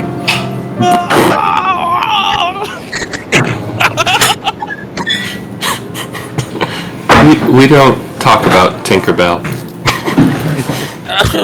Okay, well, I mean, just think about it, and maybe you can reconsider once you return. But please don't go anywhere. I have so many questions. I don't plan to go anywhere. There's lots of little saplings here to play with. This is your chance to go, AO. But why? It's fun talking to Kevin.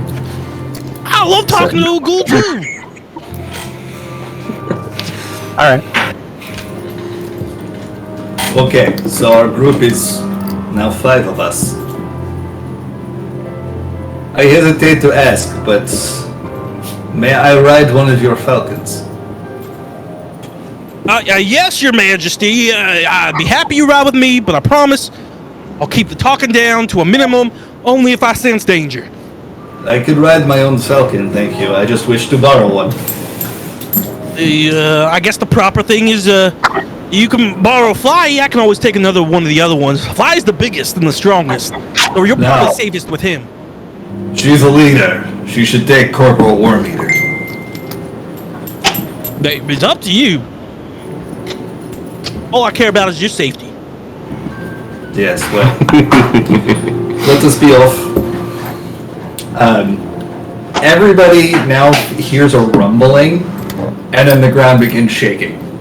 And for a good 10 to 15 seconds, you're experiencing an earthquake, which does not cause the cave to collapse, but bits of dust and rock are raining down from above. Your emissary! And I kind of like cover her with my body. Who are you covering? Indira. Yeah, Indira. You are very large and can very easily suffocate me. Please get off. Okay, I'll do. Oh, the earthquake's almost over. I hear they don't last forever. I promise it's not my stomach. I haven't eaten in 2 days, but it's fine. Kevin just playing Get Down, Mr. President with random NPCs. Just Causing more harm than help. yes. He's got a track record for it. These earthquakes have been happening every now and again. It's been a few days, but we're mostly okay. I'm telling you, you guys don't need to leave this place. I know it's served you well, but I promise you, this bunker is going to serve you even better. I have to agree. If these earthquakes are going to get worse, being in this kind of place is not exactly safe. Yeah, exactly. And plus, I know a thing about bunkers. I built my own. So, Not up to code. always preparing for emergencies. You never know when something crazy is going to happen. Like, you fall out of a shiny ball and there's a multiple-eyed monster there. Crazy things. You meet a fairy. It's very normal thing. Okay, sorry. I know I'm not supposed to be talking so much. Well, let's get moving. The quicker we go and take a look, the quicker we can make our decision. Yes. Alright, so you guys are heading up from where Deus is. Deus, you still on the ground? Well, until Sherman turns around, and then as soon as she turns around, I'm going to get up and go to Kevin and whisper to Kevin only, "Don't tell her about the bombs." Okay. Okay. Hey, which bombs? What? Which bombs? No, they're bombs? whispering. Sherman can't hear. The bombs. Bombs? The Dawn Throne bombs. Oh, the bombs in the throne. The throne bombs. Yeah, don't let her push any buttons. But there's one really cool button I gotta show her. You can go ahead and press that one button, but no more. Hey, no more. I And promise you, GX. Don't tell her what it's about. Hey, you make friends with the ghoul. I mean, it's a fairy. I know. I was. I was there, Kevin. I know, but I mean, we didn't know, we didn't know it was a fairy at the time. I was talking to Fairy, fairies. GX. A fairy. And Tinkerbell's real. Come on. Yeah. Well, I had no doubt that they were all real. I mean, we read them in a book, and books aren't going to lie to us. Books never lie to you, but I know that's what I was saying. They always try to convince me that they weren't real, says a fairy tale, whatever that means. But you know what? I've seen a fairy, it doesn't have a tail, and it can fly like in the books. Right. No more airship problems, right? No more airship problems. We're good. We're all good. Okay, Oh, man. so go ahead and go, Kevin. Remember, no bombs. Yeah, You no don't know bombs. anything about bombs. And try to If they find ask you, out you know nothing about bombs. nothing about bombs, and try to find out about Yeah. Peter Pan if she knows about Tinkerbell. They had a whole thing together.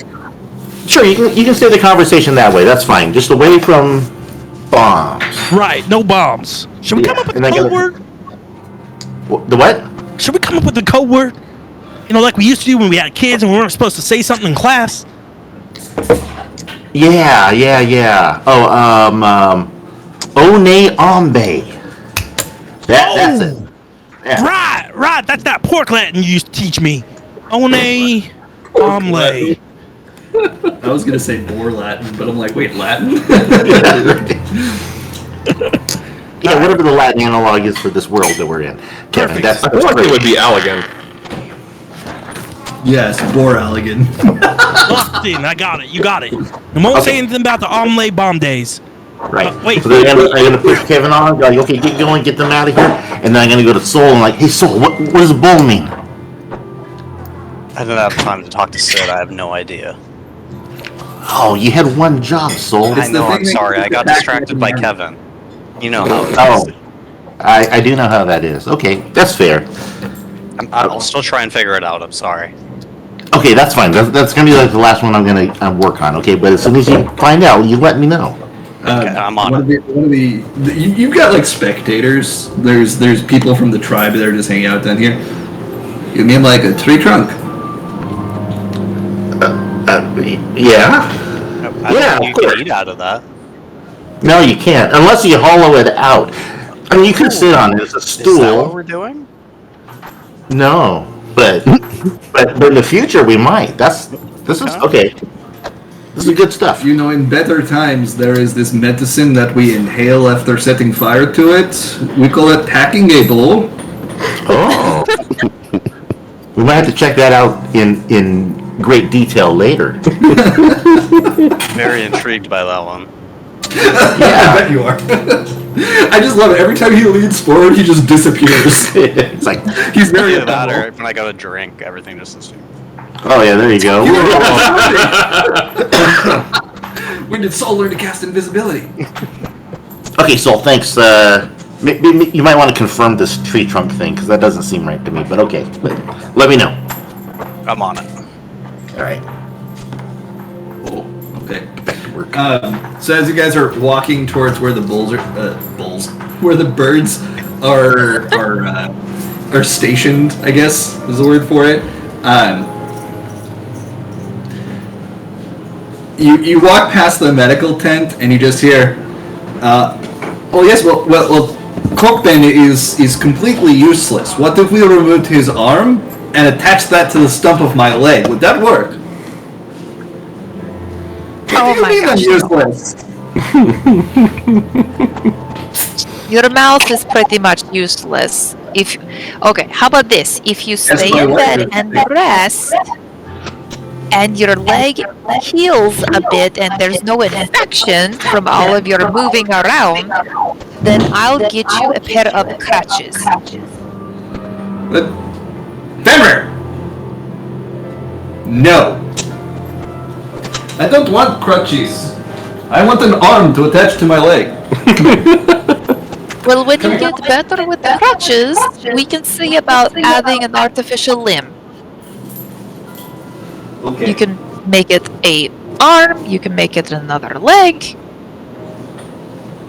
You can make it a Arbok leg for all I care, but just stay in bed and rest and don't get any infections in that leg or you might end up losing more of it. Well, that doesn't sound good. No.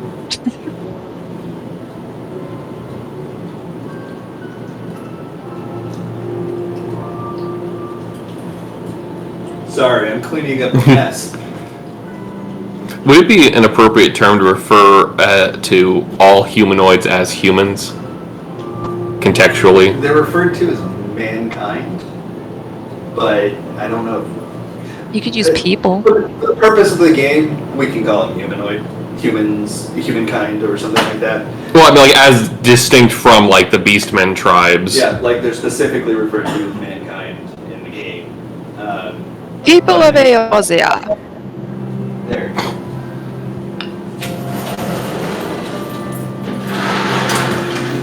Lend me your crystals. Ich bin ein Berliner. Heh. That's bad German. Which, if anybody speaks German, would know means I am a donut. That's impressive. I personally think that would have been hilarious to hear firsthand. Like very endearing if some foreign official came over and said, "I am a donut." in English during a speech to the public. To be fair, he was kind of a donut.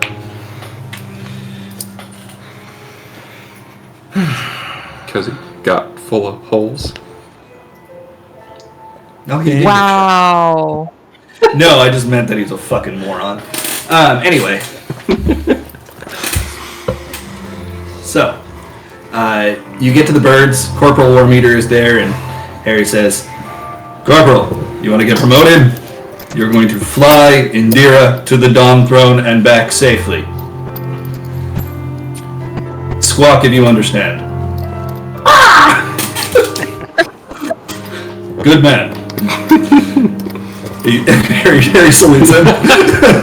Oh no, he's British. He's Brazilian. Also, Ben keeps finding more socks. Those are Belinda's. Oh. Harry, at some point you gotta teach me how to speak to animals. I'd love to be able to speak bird. Corporal War Meter raises his wing to his head as far as it can go.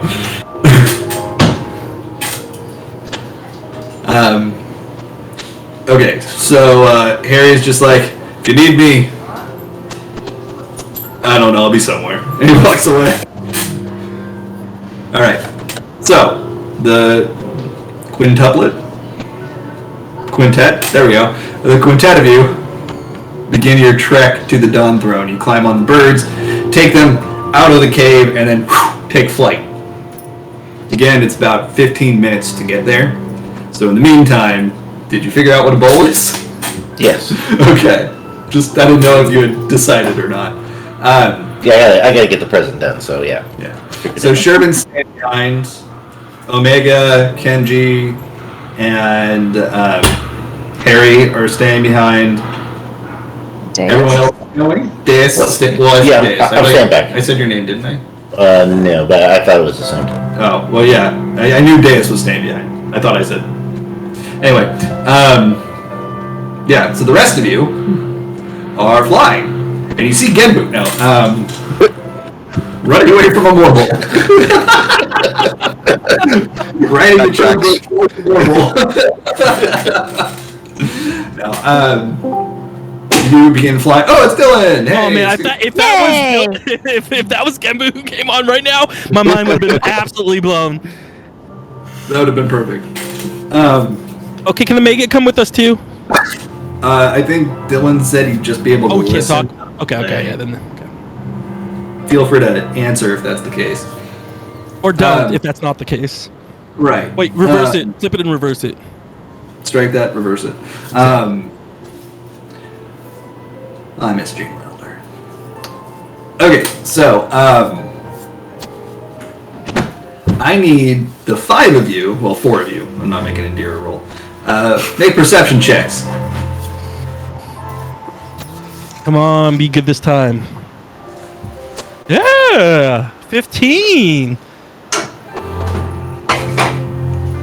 21. 41? 21. Oh, okay. 15.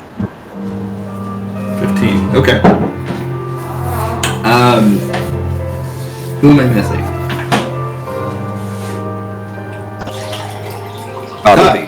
Tavi. If you're there, make a perception check.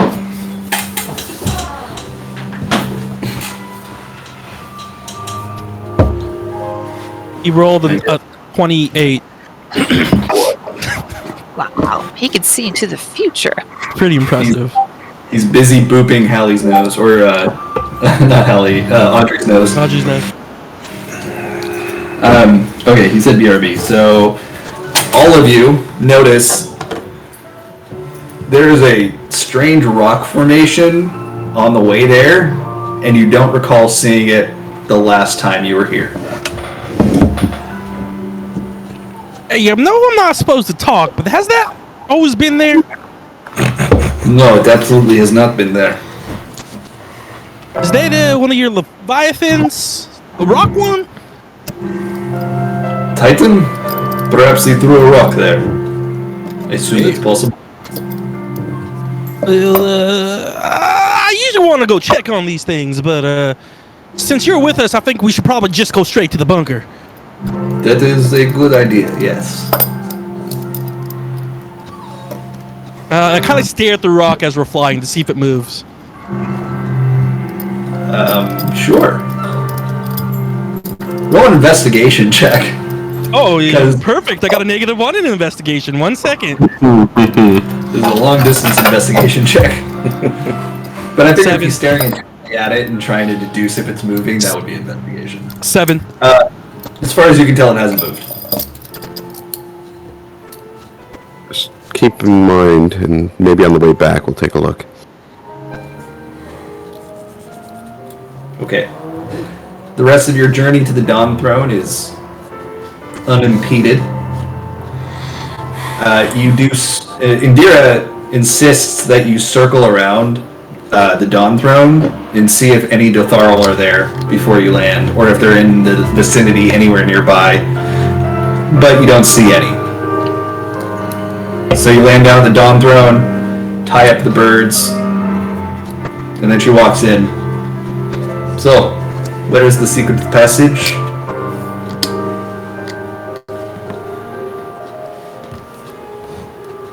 Anyone? Kevin? Yeah, we can circle around. I don't see nothing. No. Where's the passage, Kevin? Oh, it's right here. That was I kind of point to where. I point to where it would be. Where the door was? Yeah. Okay, well, it just looks like a wall right now. Tavi knows where the button is, so.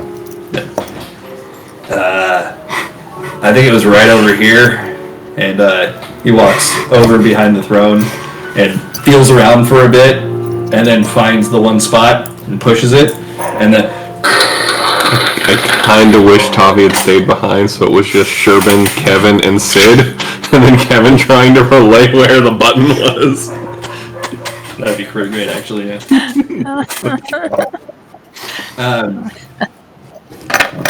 Sol, you stayed back before. Right, okay. So, as Tavi is hitting the switch, the rest of you just, like, look over to the side, and in that small hallway you actually see the wall, like, lowering and revealing a dank staircase. Dank. That's where they learn to pack the bowls. This is working exactly like how it was when we originally went in there, right? Yes. Don't trip. Didn't you do that? Several times, because I don't know how legs work. Even though you could fly. Oh, you were a Lalafell. Yeah. Not used to walking. It's just all the way down. Ooh! Ah! Ow! Ooh! Ooh! Ah! Ah! Ah! Precisely. She missed the first step and rolled all the way down. Sorry. Okay.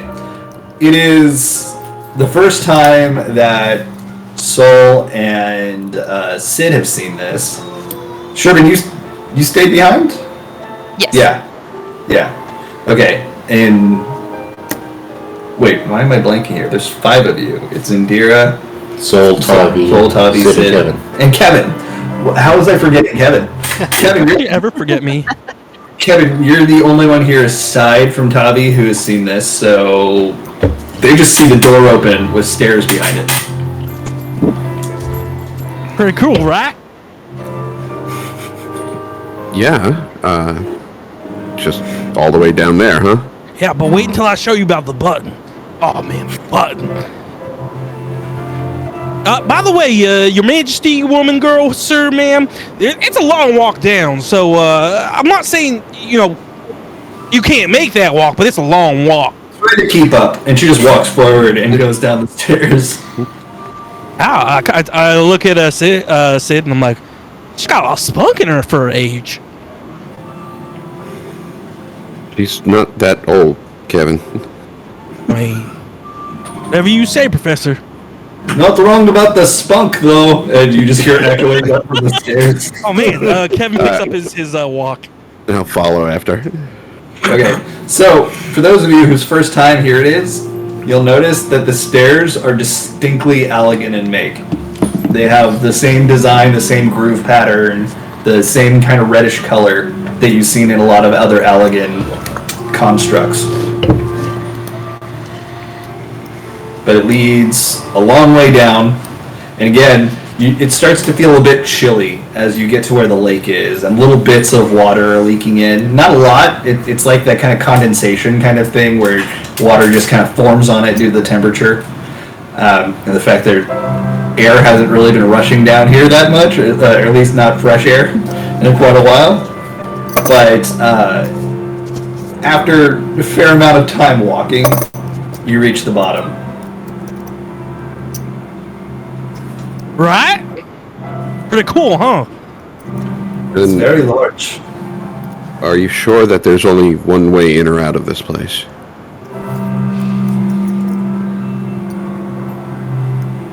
Who are you asking? Devin and Tavi. I mean, as far as I could tell, this was the only way in and out.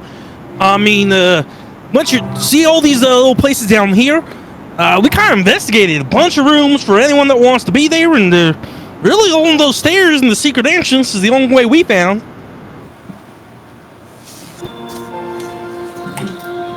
All right. Does seem like it can hold a pretty large amount of people.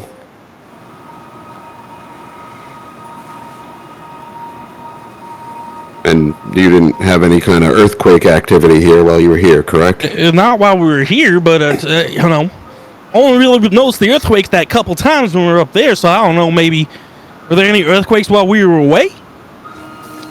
No. Well, I can tell you right now, this seems pretty sturdy. There's lots of room in here. Many people would be able to reside in here relatively safely, it seems. Can I walk around and make sure that there's not another way out, in or out? Sure. Roll an investigation check.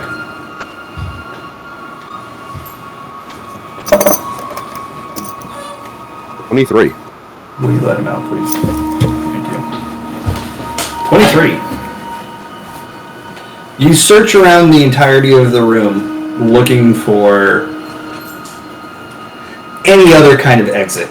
And you do find several doors that are opened, but none of them lead outside. They seem to lead into side rooms, areas that were used to store whatever they might have been used to store.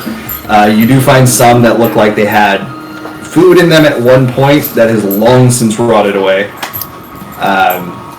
Beyond that, there are strange markings that are written in an almost imperceptible paint on the walls around here. Hey, Professor, when you're done in there, I gotta show you all something. Okay, Kevin. Can I cast Detect Magic? Sure. I'm not going to ritual it. I'll just spend the slot and cast Detect Magic. You sense the flow of ether, but not magic necessarily.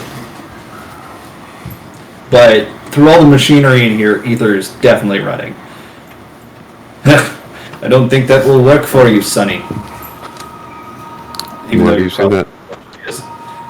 Because I know what this paint is. And she reaches into her pouch, and she pulls out a handful of green berries. Sits down at the floor, reaches into another part of her pack, and pulls out a mortar and pestle, and begins crushing the berries. Hands it to you. Spread this over the paint.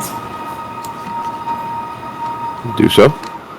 Okay, you just take little bits of it and like run it over parts of the paint, and as you do, the entirety of it like regains its color, or whatever color it used to have. When the tribes are united, this is a way that we use to leave messages for one another. And you find this paint is kind of all over the room, and the amount that she gave you is enough to activate all of it. It's like you only have to touch a part of it, and then it like spreads through the entire thing like a chemical reaction. And all along the walls seem to be various phrases, warnings, etc., written in the language of the steppe. Too bad Sherman's not here. What is What do these say? This is something that I have heard about, never experienced. The Hanzovich tribe know that there is safety down here, a way of communication with other tribes. These glyphs, they tell how to activate it so that the other tribes can be notified. It happens to be, I'm not sure what the word is, but that machinery over there can be manipulated. Do what? To warn the other tribes. It sends a signal to where they are. Now, given how wary you seem to be of the Darthal, is that wise to send a message like that out in this case? Wise? Perhaps not.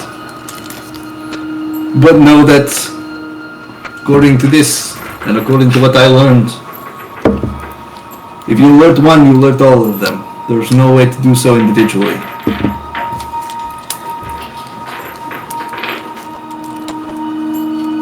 I suppose there's something to be said about safety in numbers, regardless of any warring back and forth.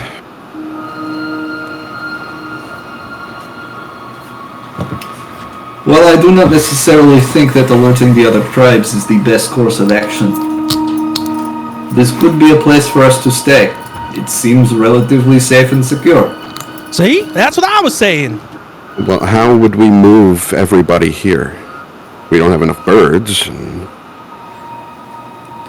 We are not so helpless. We are battered, we are beaten. We are not fighters by nature, but we can hold our own. Well, if we're going to be going on foot, I might have something that I might be able to talk about with Harry that might be able to help. You have people that are adept in magic, I assume? Some few of us, yes. Well, if that's the course we're going to take, maybe Harry and I could help teach a spell that could mask your steps. Is it not possible to use your falcons to fly back and forth? I suppose that's an option, as long as Quetzalcoatl doesn't, or Titan doesn't want to take notice. That is not something we could plan for.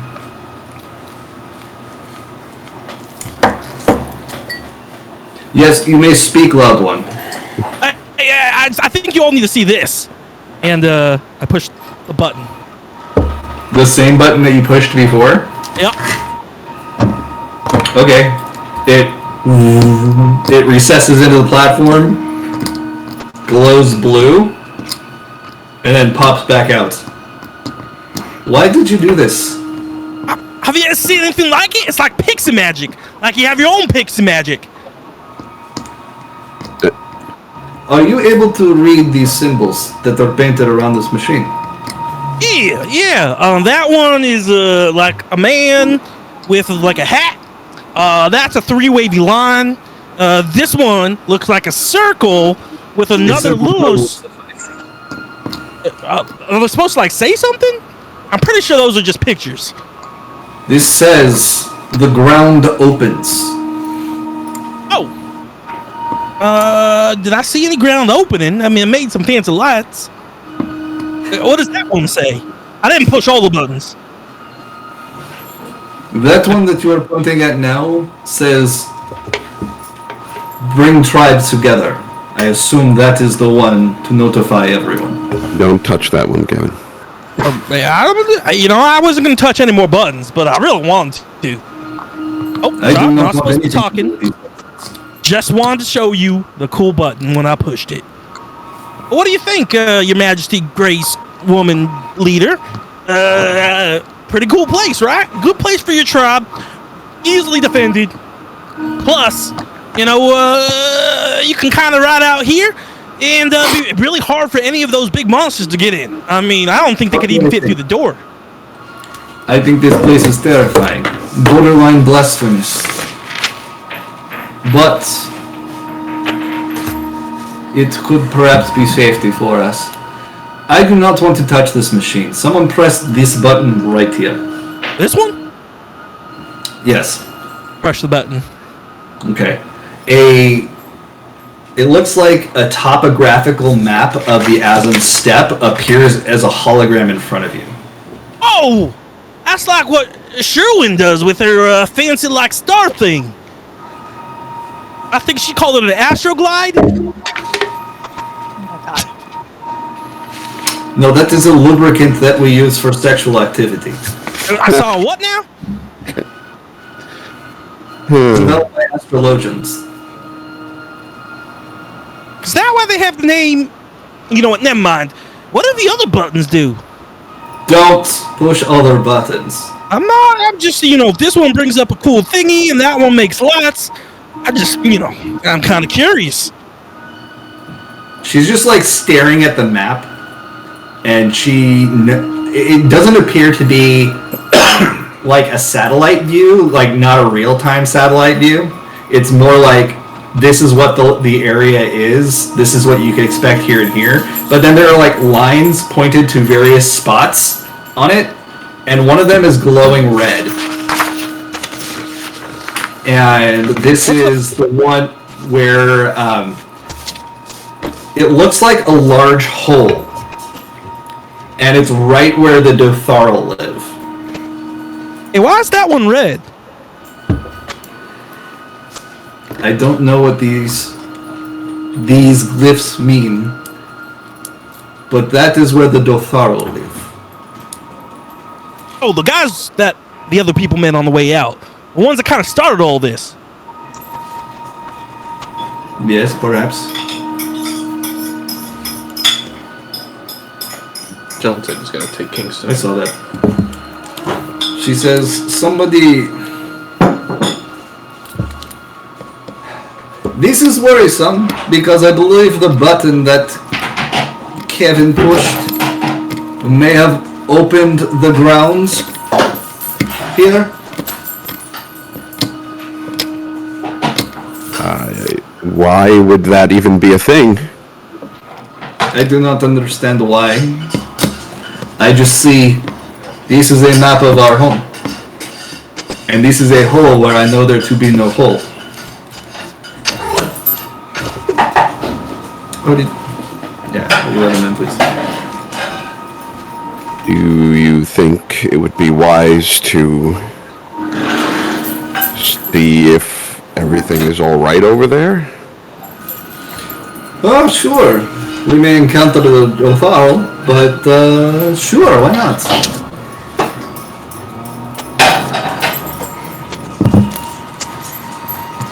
I guess if we can keep a safe enough distance, we should be able to check it out.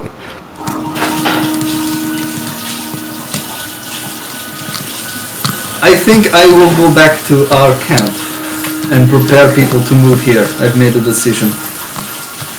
That's a great one, Your Emperor Highness woman. How can we help in that? Perhaps you can fly away far off into the distance in the area called the Burn and keep flying until you do not return. Would that help? Probably. I mean, is that like a faster way to get here? Yes. Ow! Look, I know you know these places far better than I do. I just don't think... the one thing I remember the professor teaching me in geometry, the fastest point from any place is a straight line. And that doesn't seem, although it's straight, seems like a way longer line. What is geometry? I don't know either. Something about shapes and math. He's not wrong, but I think I'll walk you back up, Kevin. I think Tavi wanted to take a look at the machinery a bit, and Indira, do you mind if I call you Indira? Do I mind if you call me by my name? Well, I don't know what the proper way to address you with respect would be. You outsiders and your titles and your respect Just be people. Fair enough. Can I have a word? Okay. Lead her to head back up. Professor, let me talk to you before you leave. He'll be right with you. Yeah, Kevin? I think it's really good that you're asking her mother when you ask for her hand in marriage. And if you need any help, you know I'm your wingman. I know you probably need a ring. That's pretty formal. But Kevin looks around in his pocket. I got nothing. But I'm sure DX can make you one in a jiffy. So you let me know. I hope it goes well.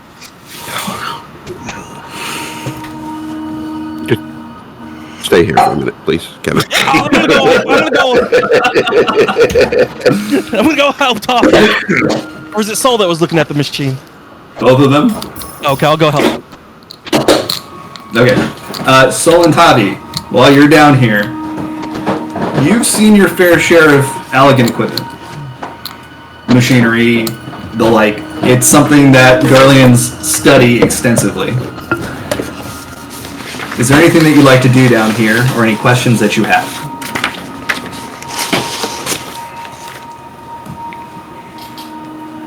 I mean, I guess.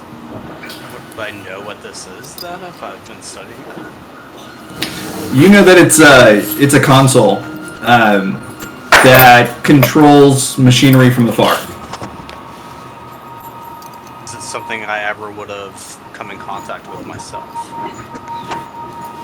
Not exactly like this, but you have seen things similar to this before, and you know that in many Allegan installations that you've been to, almost all of them have some kind of purpose for war. Gotcha. Allegans weren't exactly a peaceful people.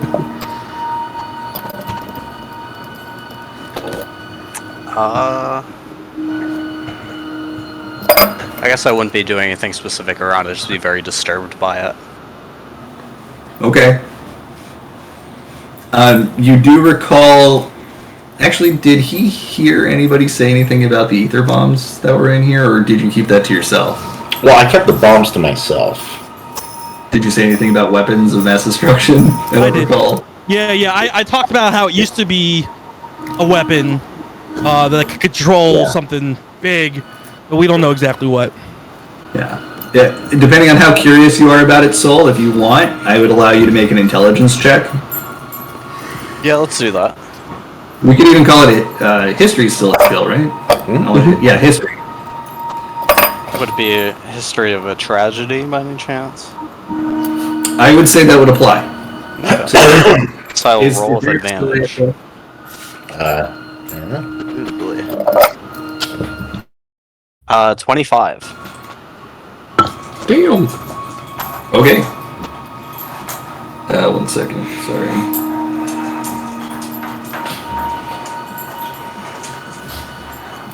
Sure. You've seen things like this before. You knew from histories when the Allegans went to war with Mericidia, a continent far to the south of where Garlemald is. Or not Garlemald is, from where the seat of Allegan power was. They had to attack from afar, given the fact that that land was highly inhabited by very powerful and very large dragons. So rather than get their people close where they'd be slaughtered, they launched essentially missiles from afar at them, ICBMs, that would explode with etheric power. You've seen an installation very similar in function to this. But you do know that some of them that Garlemald found still had unused ether missiles in them. This one is showing all the silos as empty. Okay, well. It's something you're able to deduce just by like looking at the lettering and the glyphs that are projected in front of you.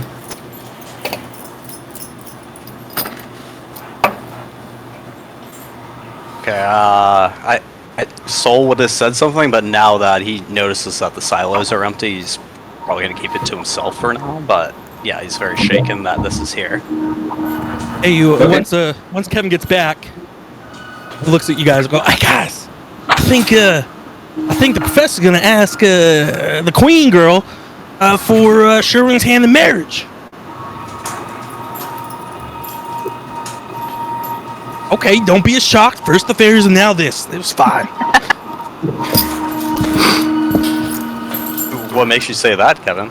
Oh, yeah, he asked to go speak to her alone. Didn't have to come with us. Usually stays with Sherwin. Came with us, and I saw the look on his face. I could be wrong, but he definitely looked like he was about to ask for her hand in marriage. I mean, you are married. You would know about this better than I. So I mean, I gotta trust you here.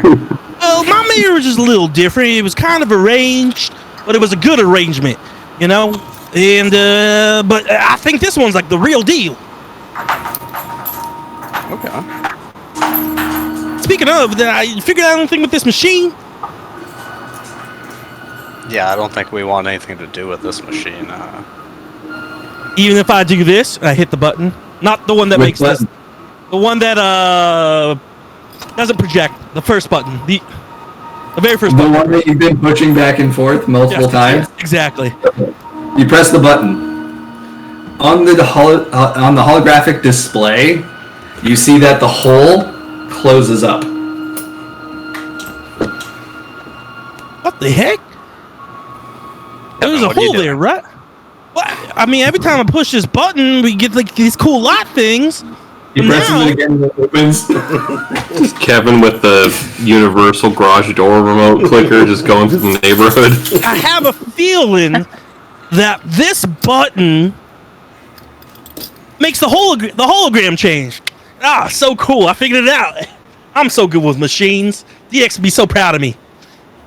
Show me, Kevin. Do it again. Push it again. The hole now closes again. See? I'm making the hologram change.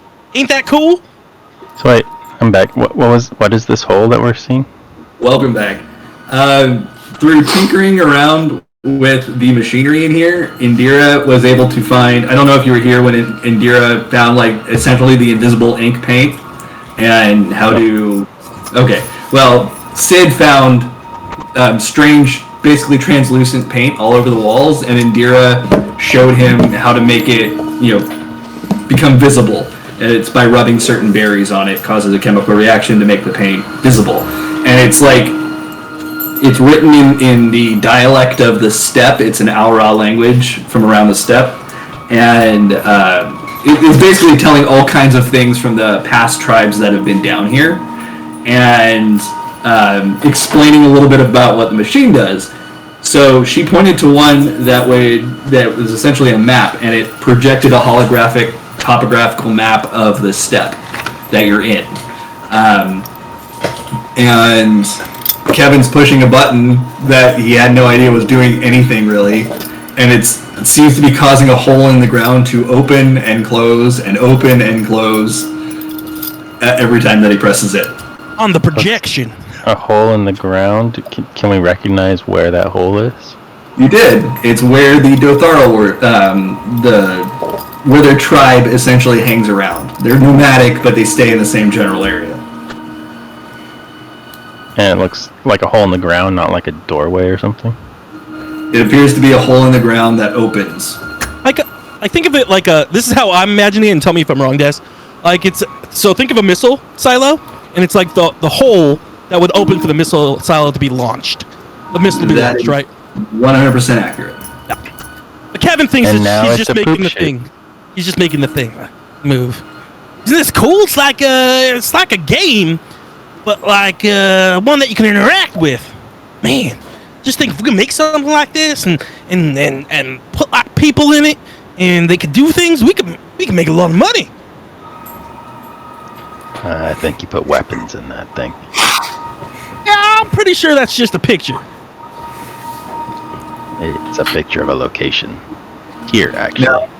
Soul is there, and Soul did deduce that he has been in areas where he's seen something like this before. I would argue that Tavi would have as well. Okay. So What, like in Garlemald, or?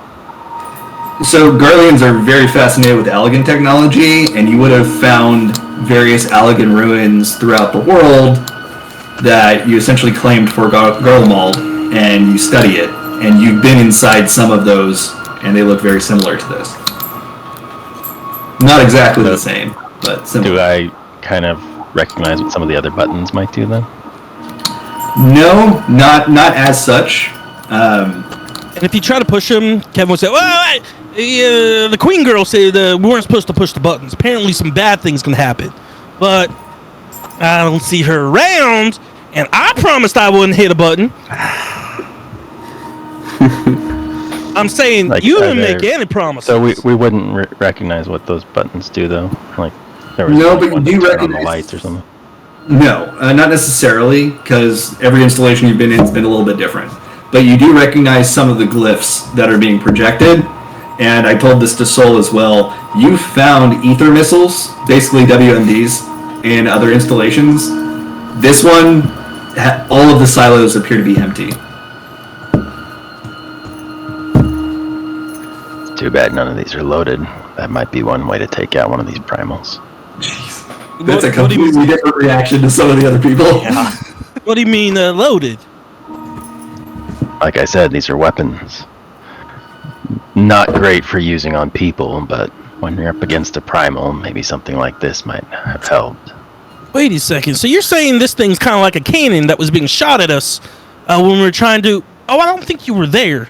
Oh, I don't think I'm allowed to talk about the secret society.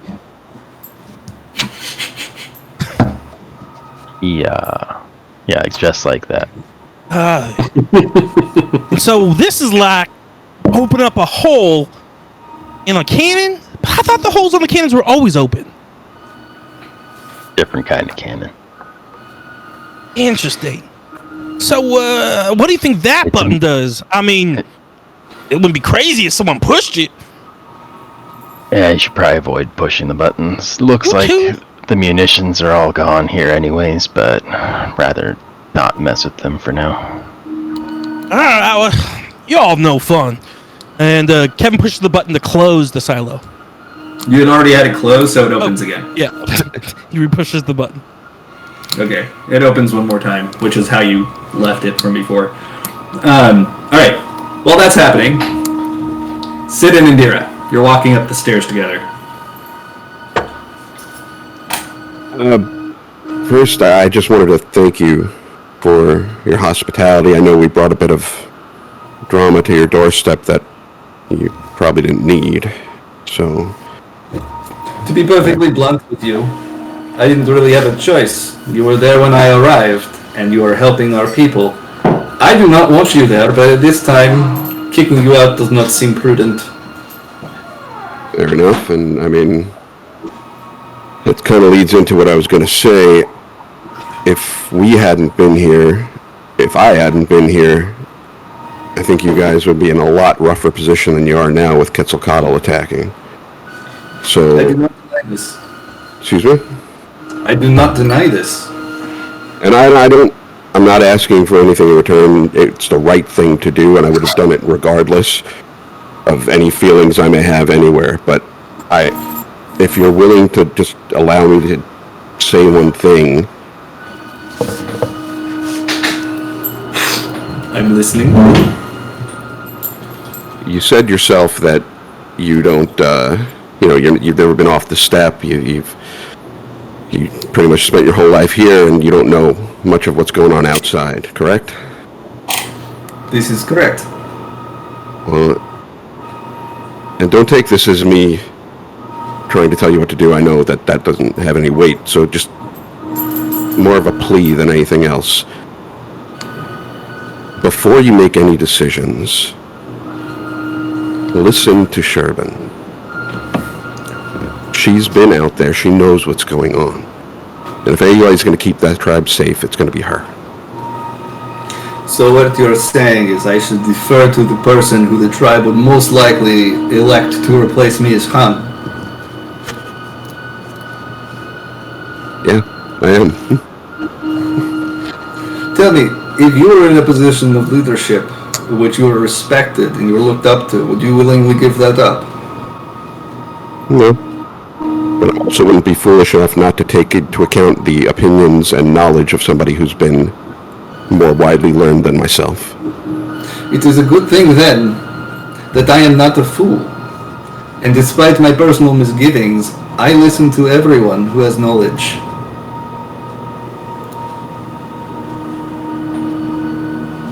There's something I need to make. Are you done preaching? I am. Good. Let's keep walking.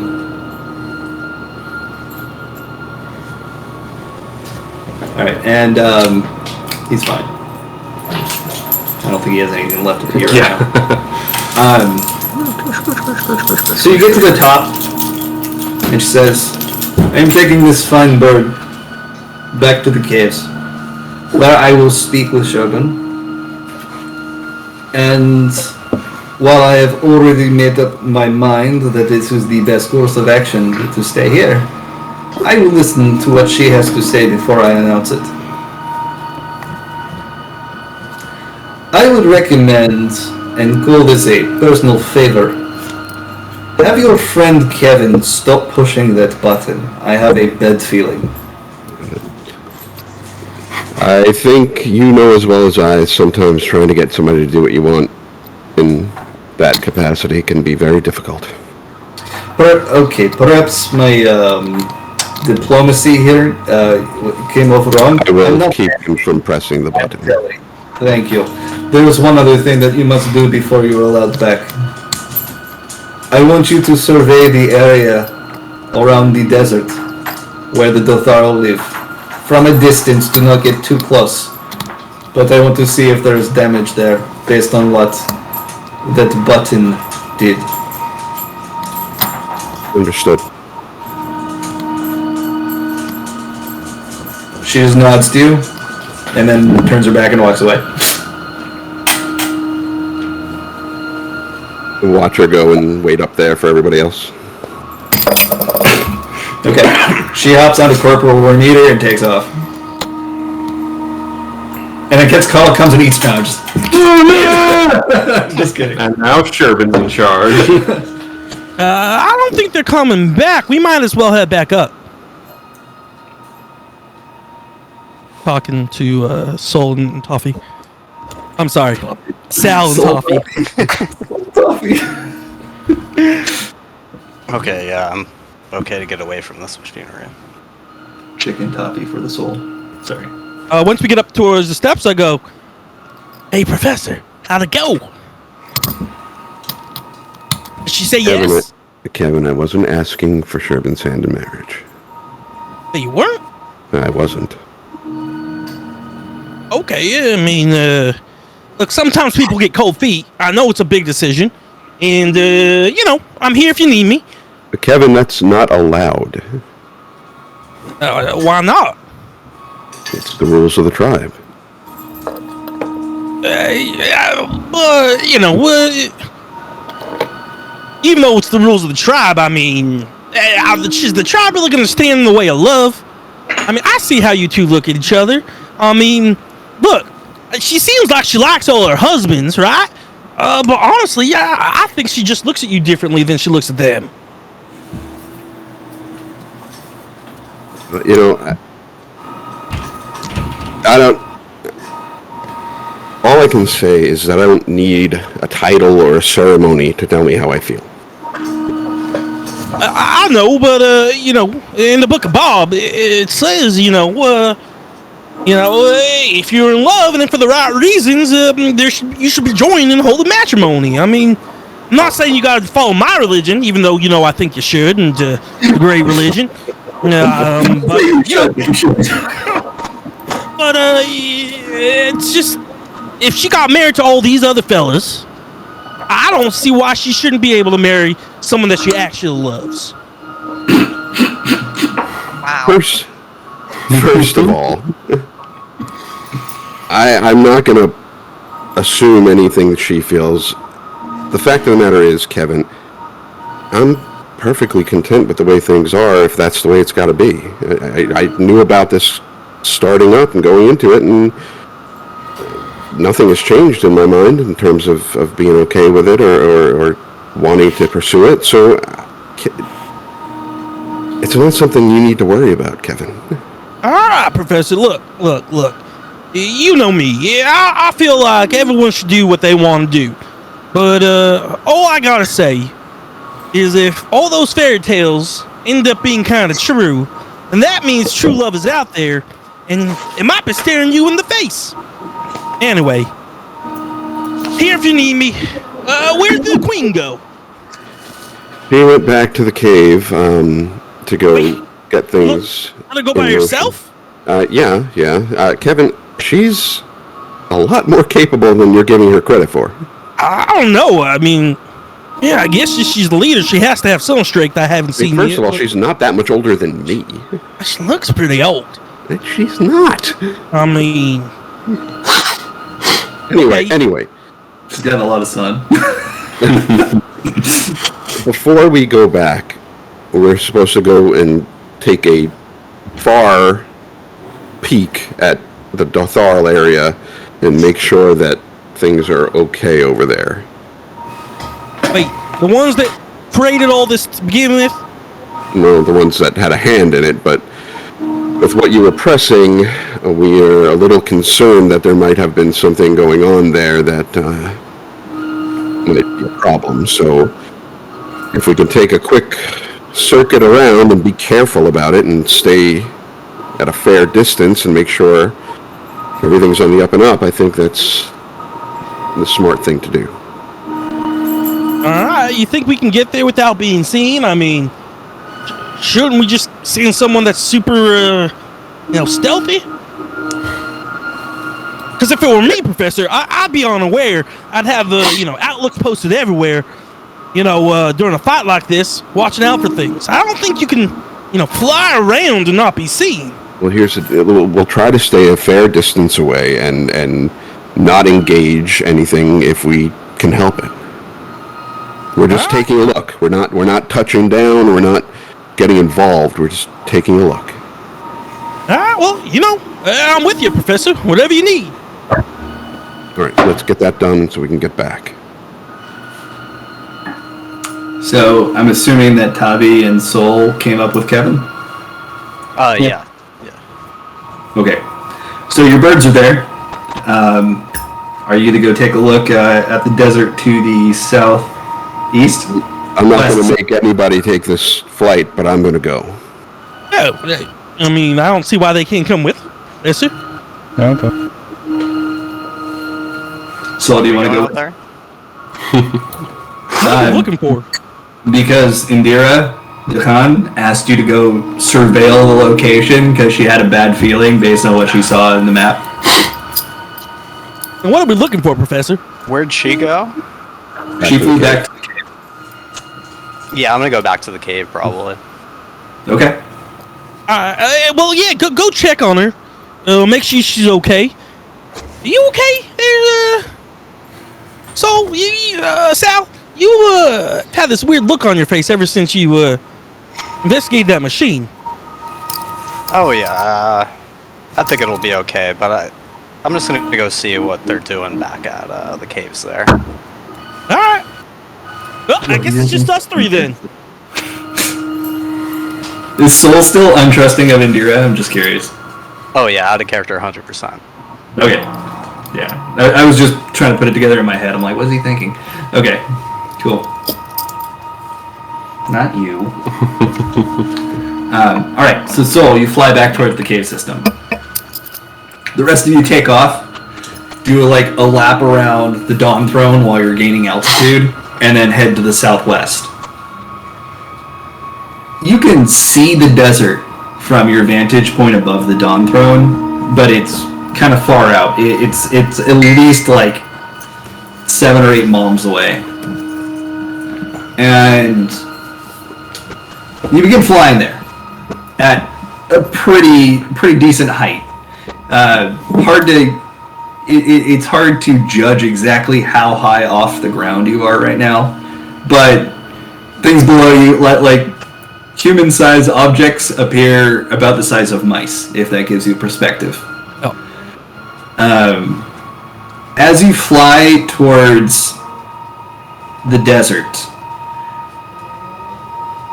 you don't see anything at first at the outskirts, but as you get more towards the middle, something seems out of place.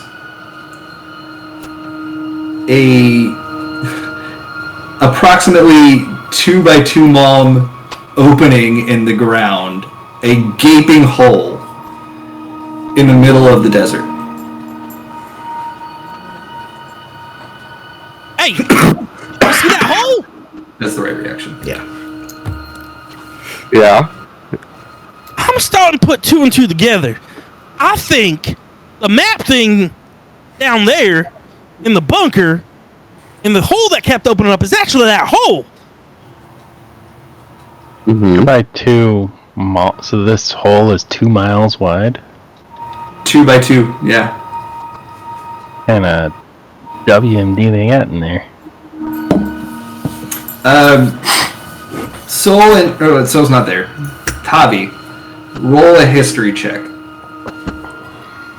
Tavi's not with us. Hey, Yeah, he is. Oh, sorry. Yeah. Soul's not. Soul went back. hold on.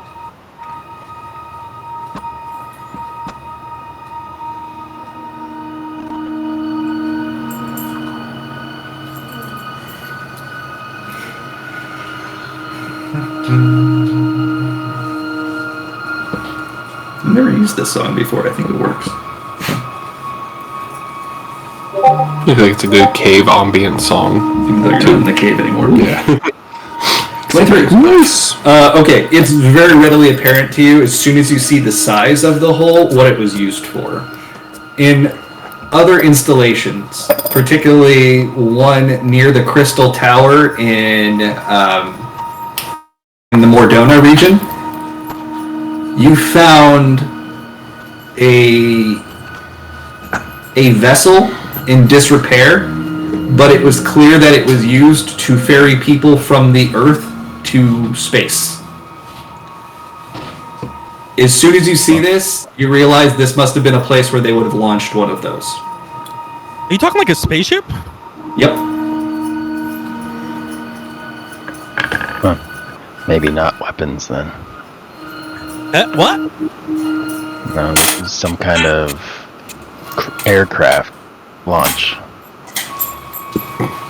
Where? A what craft?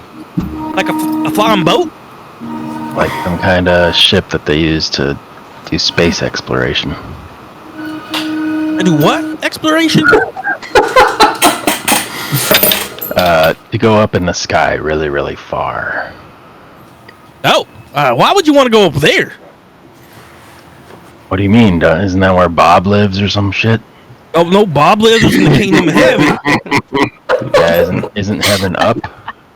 Yeah, but you can't just go there. I mean, it's up. And but if you like, had one of these ships, no way. Blowing What his is going mind. on today? Fairies, ways to get to heaven without dying. Next thing you're gonna say is that green people are actually nice. I just don't believe it. what? White green people. That just no. Anyway, yeah. Do I see any evidence of the Darthal on the ground around there? I think you should ask that. As you get a little bit closer to the hole, you start to see on the western side of it, so way further into the desert, the signs of a remnant of a settlement. And if you were to guess, that those remnants of a settlement where you actually see people moving now probably was much larger. The amount of things that you see there, the amount of buildings or rather lean-tos and people milling about seems really small for what you know of the tribes of the steppe. Wow, And that's almost as if confirming your suspicion that the first thing that comes to your mind is that, okay, the hole opened up and everybody that was on top of it is now under it, like has fallen in. Almost confirming your suspicion, you see Quetzalcoatl flying out of the hole landing on the ground near it and spitting out like 10 bodies from its mouth, which it then goes to town eating. Oh, And they're all Bethal that it's eating. I think it's time we turn around. Let's go. Hey, you think I think You think I pushed that killed all those button people? and you made a hole in the ground that swallowed a bunch of people. Yeah, pretty much. nice, man? I mean, that's probably the biggest kill I've had in a single swing ever. Kevin levels up 2 level. No, I'm just kidding. I mean, that's one way to get to get rid of bad people. I mean, I hope they are all bad. I Go ahead. I don't think that's the case here, Kevin. Kevin, that's a settlement. You likely got rid of civilians and children. Yeah, but they're bad people, you know? Sometimes you got to, like, you know, if there's like an anthill, you can't just get rid of one of the ants, you gotta get rid of all the ants. And these are like the bad ants, right? They caused all this. Like, they caused all of some insurance people to die and get hurt. And I don't know that Quetzalcoatl was the first one summoned. It might have been summoned in reaction to another one that was summoned. oh, so you're saying these guys might not have been all bad? I'm saying that. Most likely. While you're having this conversation, a fireball whizzes past your face. Kevin's Trying face. to go. And as you look to see where it came from, and there are several Dotharl on the ground, like pointing up towards where you are. Quetzalcoatl does not seem to notice you yet. He seems to be feasting. Alright, let's get out of here for now. Flappy, push on the faster. Like, push on the gas. Sure. You rev up your falcon and it flies. I was gonna say step on it, but it made no sense. Yeah, whatever. Kevin just kicking it in the back of the head. Go faster! Okay, so you guys beeline it straight back to the cave. Takes you about 20 minutes to get there at this point. But once you arrive, your birds, who are fairly tired from the flight, at least at that speed, they settle down and they just kind of start preening themselves. You returned. We have. Your friend here came back first. He did. He decided to not take the trip, and yeah, there's a bit of an issue. You must tell all. Okay. Well. Quick question before Professor says anything. The Thraki. This is not Game of Thrones. I have read that scroll. They're like all bad, right? Like, it'd be better if they didn't exist around you all. The Dotaro believe different from us, but they are our brothers and sisters. Okay. Well, I'm gonna wait outside for a little bit, Professor. If you need me, let me know. Fantastic, Kevin. Yeah. I feel like you are about to tell me something disturbing. I'm going to tell you something disturbing. I think you already have an idea of what we're going to tell you. The button did what you think it did. It opened a hole. It opened a hole. Did it have weapons inside, as you mentioned? No. We didn't look inside the hole, but it seems a good portion of the Dotharl settlement was on top of the hole before it opened. How deep? Couldn't tell, but deep enough for Quetzalcoatl to be able to fly up out of it. With corpses.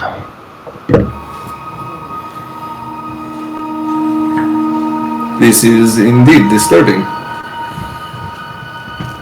I take solace in knowing that the beliefs of the Dotharals that death is just a step to reincarnation and they do not care. Because of that, I will not murder your friend. Appreciate it. However, That being said, I might say you might want to consult whoever you're going to consult rather quickly, because if we're going to move, it might need to be quickly. Sherbin! She just shouts for Sherbin. Yes? Why are you yelling? It's morning. Is it? It is morning, actually. I just wanted No, to it be is. sure. Oh, it's morning for them. Yeah. Sherbin comes as she's beckoned by the Khan. I understand that you have misgivings about moving the tribe to this bunker. I do.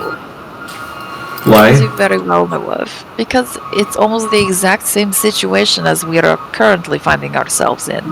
That only has one way in. It's very secluded, and if anything were to happen inside the bunker, we would be trapped or killed. We were lucky we didn't have any cave-ins with these earthquakes for the past couple of days. And we kept There have been many earthquakes over the years, and yet this structure seems to have remained unharmed. It only takes one. And I believe that a built structure is probably more sound than a cave. Are you an engineer? Never mind. What? No, never mind. Never mind. I have eyes. You have what? Eyes. I can see. Yes. You can. I can't. Yes, I am the con. Yes,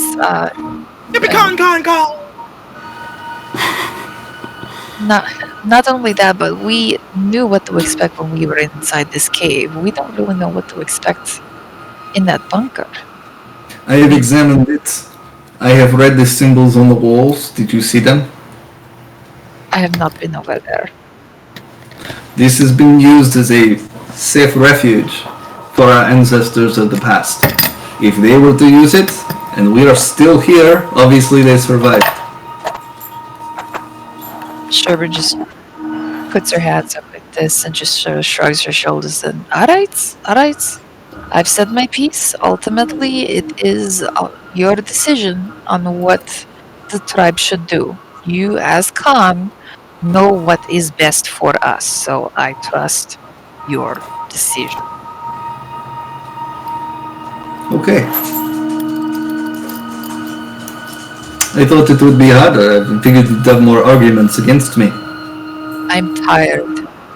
I'm so tired of arguing and trying to persuade and trying to appease and trying to help everyone and not being able to do it. So whatever you want to do with the tribe, I will support it because I'm tired of not being here for everyone when I should be needed, as you so clearly put or said the other day ago.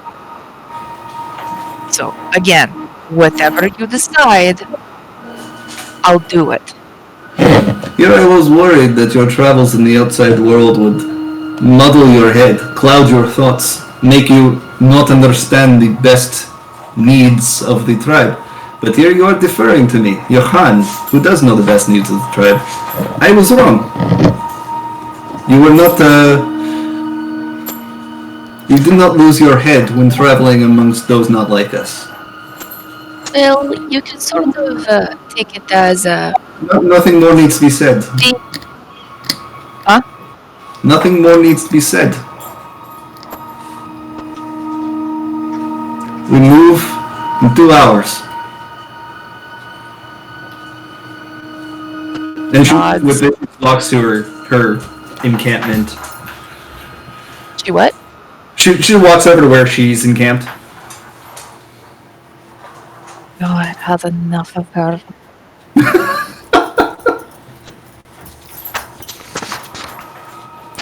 What I wanted to say was that from all my years in the steppe In all my years outside the steppe, I have learned what and what not to do on both accounts.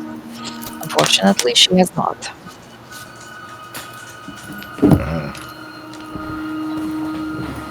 And she did not hear you say that. So, what are you all doing? Those of you who stayed in the cave, it's your turn. What are you doing at the moment? What have you finished? It's been a couple hours. Yeah, I'm probably done by now. Okay. Aoul, are you up to anything? Just trying to play with the kids. Okay. Soul, were you? Wow. What? Soul, were you doing anything once you came back, or now after you've heard what you just said? No, I was just kind of trying to see if the con was doing anything that I deemed out of the ordinary, but it doesn't seem like that was happening, so. Nice. Are you still keeping a watch on her, or are you going about your business? Still keeping a watch on her. Okay. Let's see, Tavi. What are you doing?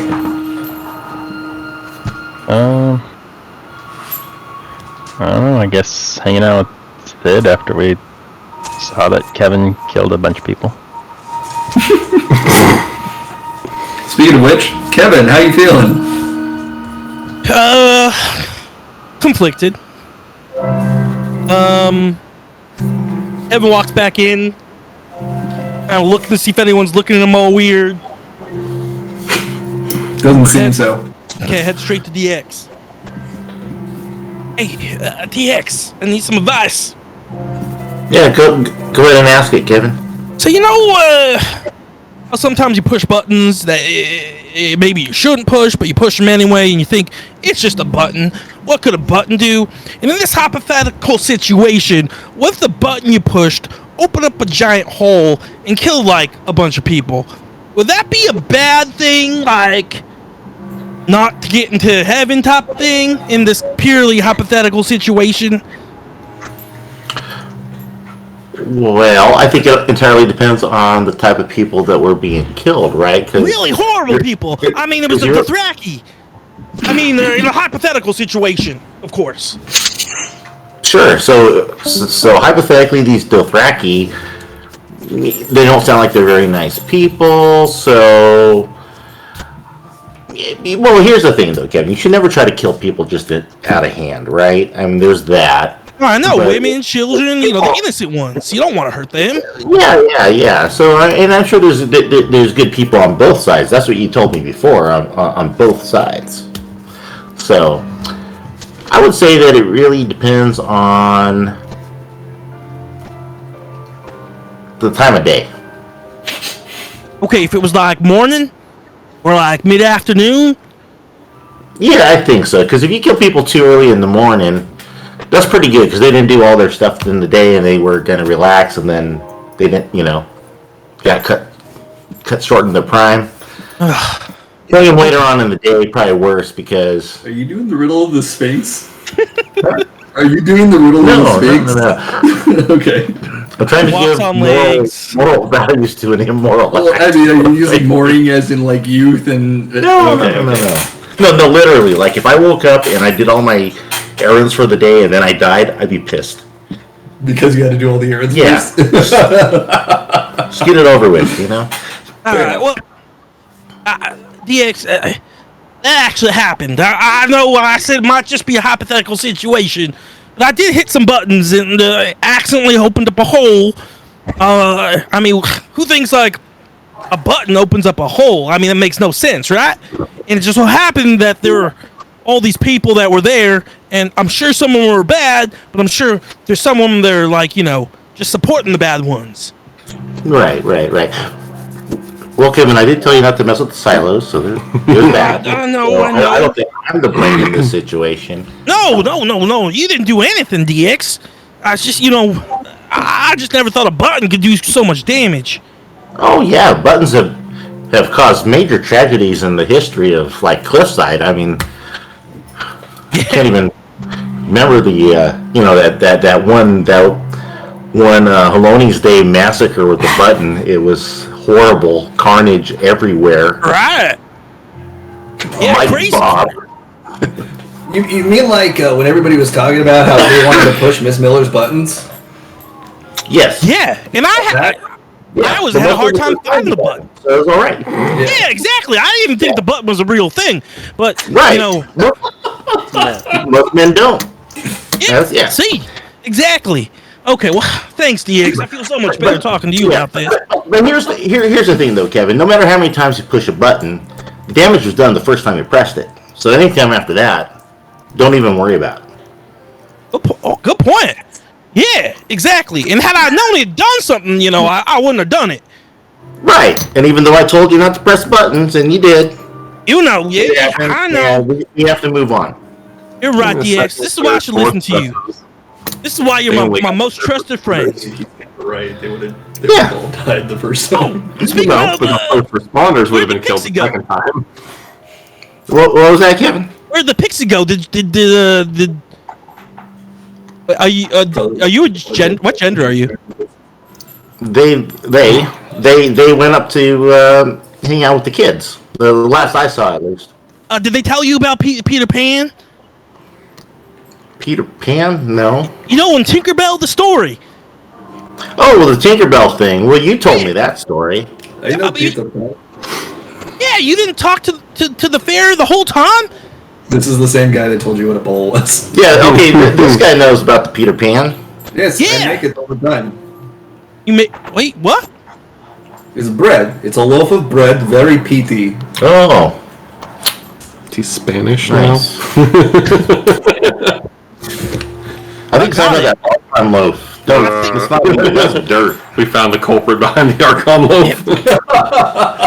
It doesn't matter, but I mean, the fair, it's real, you know? It's okay, well, I'll be less excited at some point, but I think we're all going to be moving everyone to the bunker.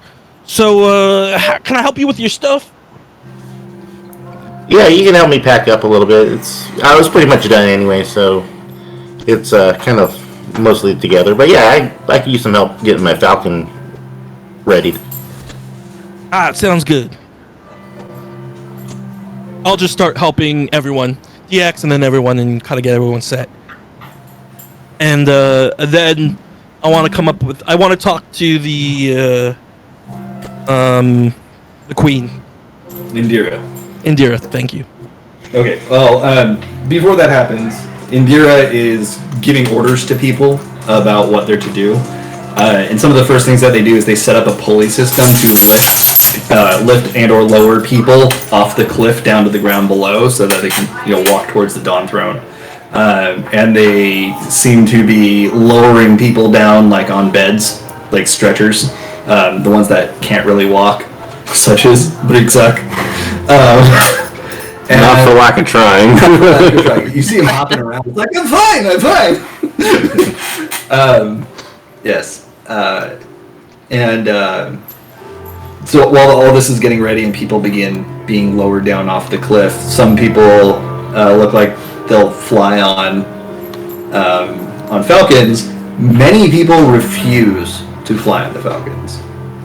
They're just like, they will not get on. Afraid of heights?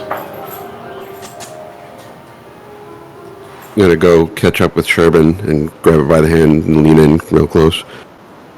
Get the boys ready and get your husbands ready and get them out there on Falcons if you can. All right. Do you know something I don't?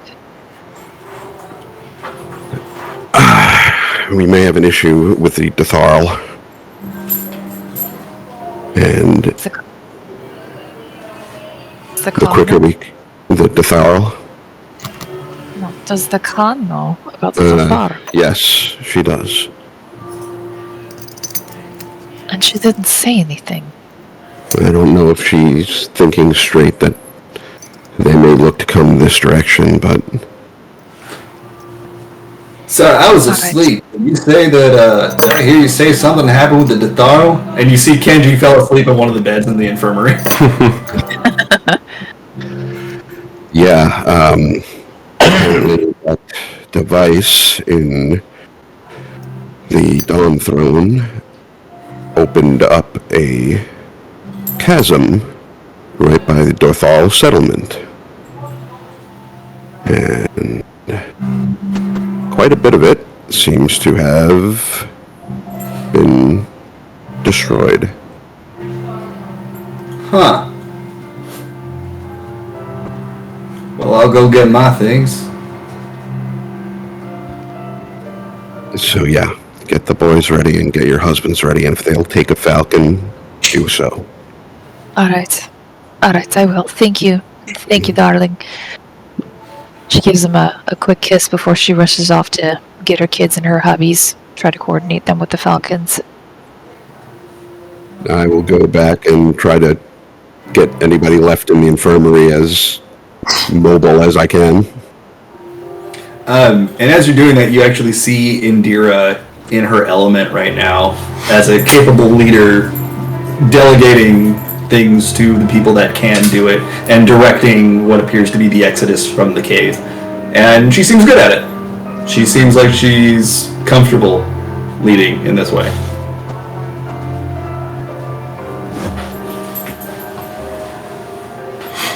So, is there anything anyone else wants to do in the cave before we begin the Exodus portion? Yeah, I'm not gonna go talk to the queen. I'm gonna go talk to Sherwin. Hey, Sherwin.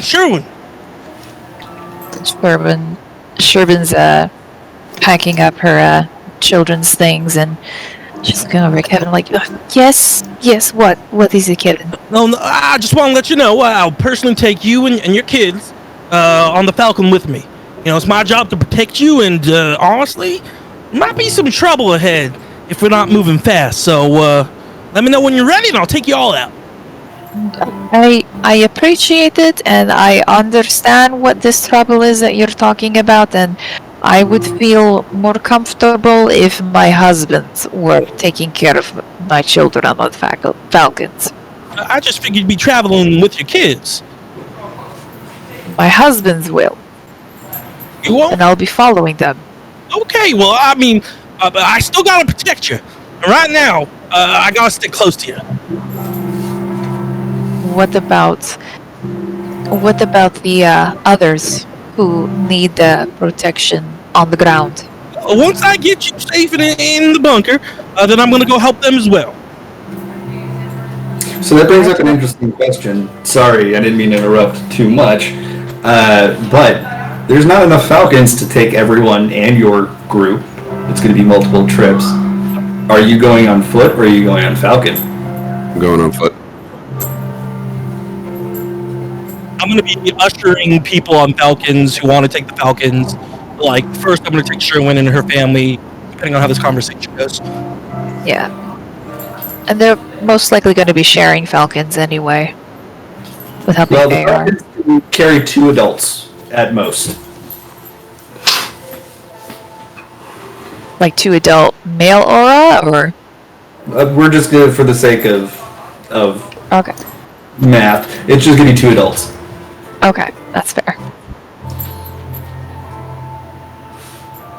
Yeah. Well, how about this? Sherbin is going to take which husbands she's allowed to take with her, because some of the husbands have to help the other people move as well, like the senior hunter, junior hunter. I can strap 2 of our kids to us. I can strap 2 of our kids to me. Holsters. Say it again. I can strap 2 of our kids to me. Old girl can fly himself. Alright. Well, I don't want the little one to fly by himself. I'd rather You can he'll fly with me. I'll fly with him. Very well. I have a friend who can fly people if we need more flying bodies. But you can make us fly? No, I have a friend who can fly and carry people with him. Really? Who's your friend? Oh, Spell. He's a dragon buddy of mine. Whoa, a dragon? Yes. From what I know about dragons, they're usually not all that friendly. This one is. He's a dream dragon. He's different. Dream dragon. I Made have him so many questions for you, but I kind of have a lot to do now. Can we talk once I get everyone back and safe? Sure. All right, perfect. And yes, if you can do a dream dragon, it can take some people. I mean, any more flyers would be helpful. The faster, the better. He can carry about 4 big people or more small people, depending. I think we should take the small people first, and then work on the sick people that can't walk easily, and then anyone else after that.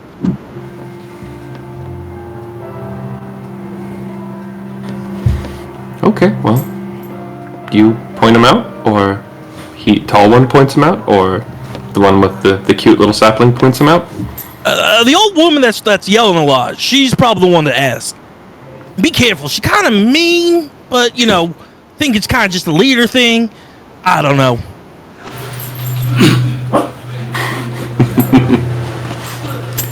I forgot there was a pool out there. I'm like, what the fuck is going on outside? I can't tell if the gift that you sent me is what it's supposed to be, or just you're winking because it works. Oop, the second one was unrelated. No, the first one is a description that I will describe when it happens. The one that I sent? The one that I sent. Well, it sucks. I like mine better. Go ahead. Hey, all right, I'll talk to you in a bit. Let me go talk to Harry. Hey, Harry! Yes, Kevin. Hey, I think it'd be really smart if we sent at least one person up, and I was thinking maybe you as a scout. Hey, just keep an eye about on everything, because you and the corporal, whatever you call him, Corporal Worm Eater. yeah. Show him respect. Sorry, Corporal Worm Eater. You know, you guys have a really good bond, and I just think we should really be looking over things in case something crazy happens. And you want me to keep my private ear open? Well, I would like you to keep both ears open and also your eyes. Yes, I can do that, Kevin. All right, perfect. Thank you. Go back to Sherwin. Oh my gosh. Okay, so ready to go? I can take you and 2 kids probably. He's not taking no for an answer. Kevin, you're not taking any of us. We'll do that ourselves. I thought your falcon died. Did it get eaten? There's other falcons. There's 7 total now. Oh. All right. Well, I still gotta keep around you right now. So let me know when you're ready, and I'll fly out. No, Kevin, that would be very unwise. If you take a falcon just to escort us over when we know the way there, that would be a waste. That No, falcon I'm not should gonna just go- escort you. I'm gonna take people with me. Well, at least one person with me. But wouldn't it be better to have 2 other people who need to go? The sick or injured? The way Is I someone see else- it, if everyone's getting attacked or something's going on, then we need a fighter to be there to help out, right? And that's what I am. That's what I do. I protect you, I protect the group, and I will make sure everyone gets there safe. And that's so- what my husbands are. Uh, We know how to take care of ourselves. They I mean- need you more on the ground. All right, fine. Take my falcon. I'll help out on the ground. Thank you, Kevin. But you need to promise you go straight to the cave, straight to the bunker. All right, Kevin. All right. Okay. So, go ahead. Sorry. I'm gonna grab Harry and go to Indira. You said that there were people. Harry, I know that you know a spell that I think would be very helpful. I go to Indira. Create alcohol? Preferably not at the moment. Maybe later. Indira, you said that there were some that had magical talent. Can you point me to that direction? Yes, they're marshalling by the cave entrance. All right. I'll bring Harry with me, and we'll talk to them about casting Pass Without Trace Okay, there's 3 or 4 of them there that are capable of casting that. But they now know that they should. Harry, if you're gonna take the corporal worm eater, just be careful up there. I'm always careful. Well, thanks, Professor. Alright, so now I need to know, before we continue, who's on the ground, who's going in the air. Be noted, you should note that if you're in the air, you're going to get there 3 times faster than the people on the ground. So I'm gonna be moving with the ground people, but also be flying with my boots. And actually, Okay. let me roll that just in case. Get a 1! The entire cave collapses. That's what did it. So Kevin takes out 2 tribes in one day. And it's gonna happen one day, and it's gonna be awful. Yeah, We give a 1% chance of it. I know. It is 1 if he rolls a 1 out of 100, right? Yeah. Yeah. Yeah, crit fail. That's how I'm looking at it. Probably not lethal at this level, unless he was in the air at the time. I think that was the implication, because like it would still start and then go, or he like jump like Keyleth's like, oh my god, jumps off something and then it fails. Basically, God squish. Yeah. Okay. With that said, we have sit on the ground. Kevin hovering over the ground. Deus I'm gonna fly. flying. Ayo. I have a thing to do, and then I can fly naturally. What's the? No, tell me after. Sherbin is in the air. Soul. We can't hear you. Music.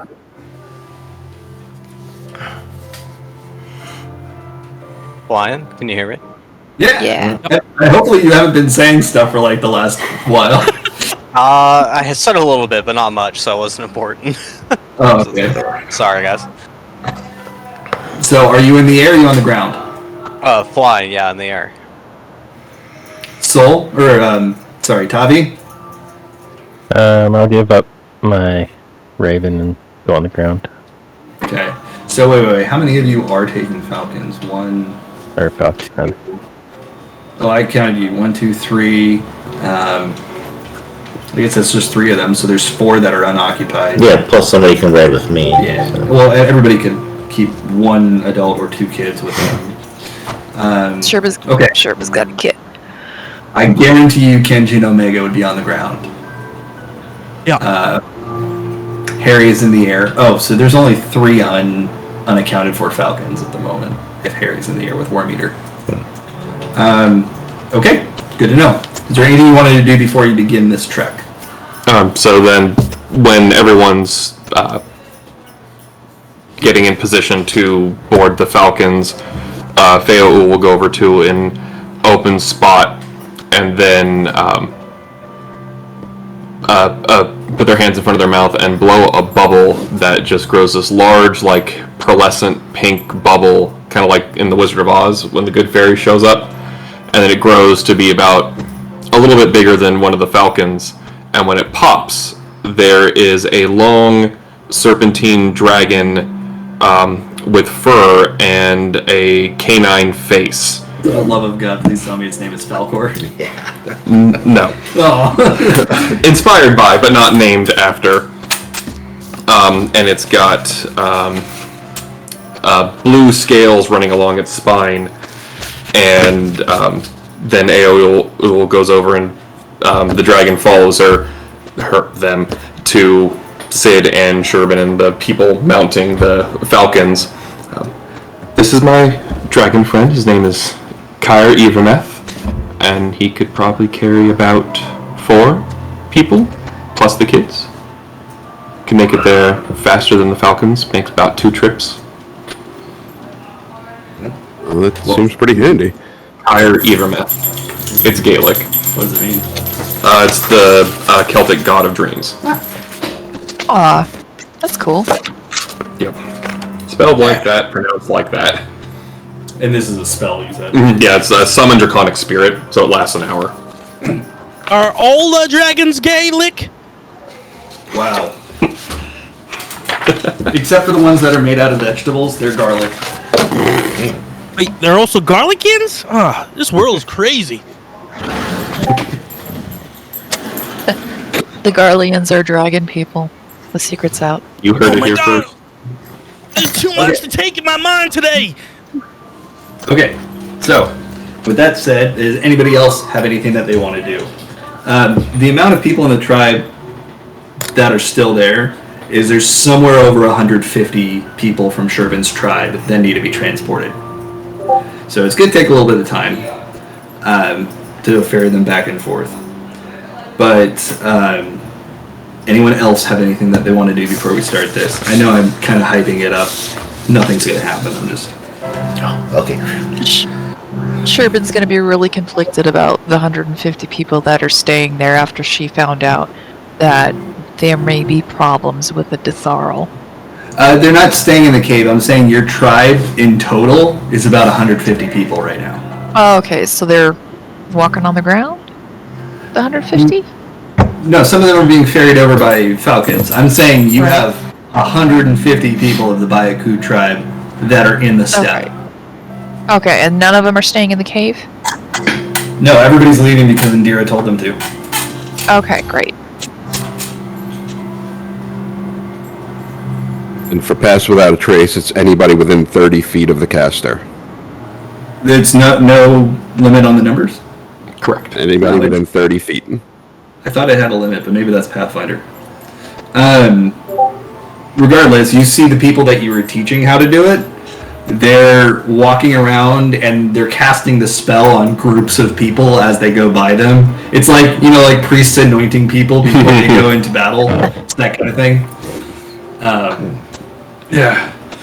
If you find yourselves riding horses through fields of wheat, fear not, for you are already dead, and you are in Elysium. I love that movie. It's so good. It still holds up. Still holds up. Yeah.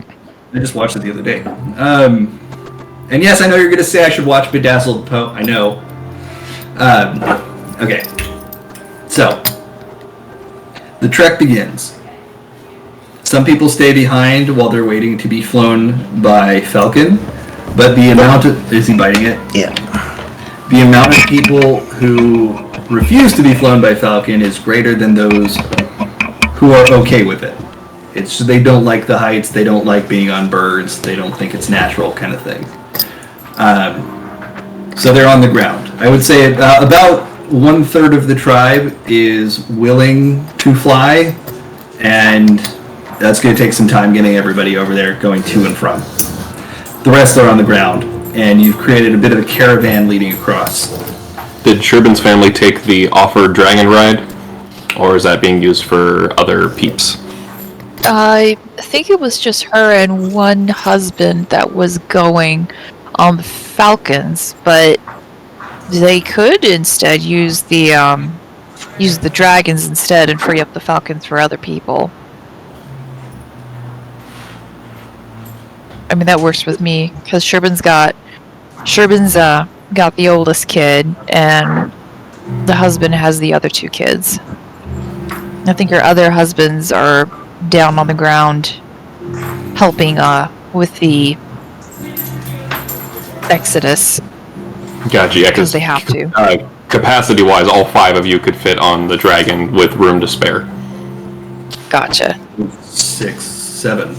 Well, she said husbands, one husband, Oh. her, and 3 kids were going. Yeah. The other 2 Well, I were mean- on duty.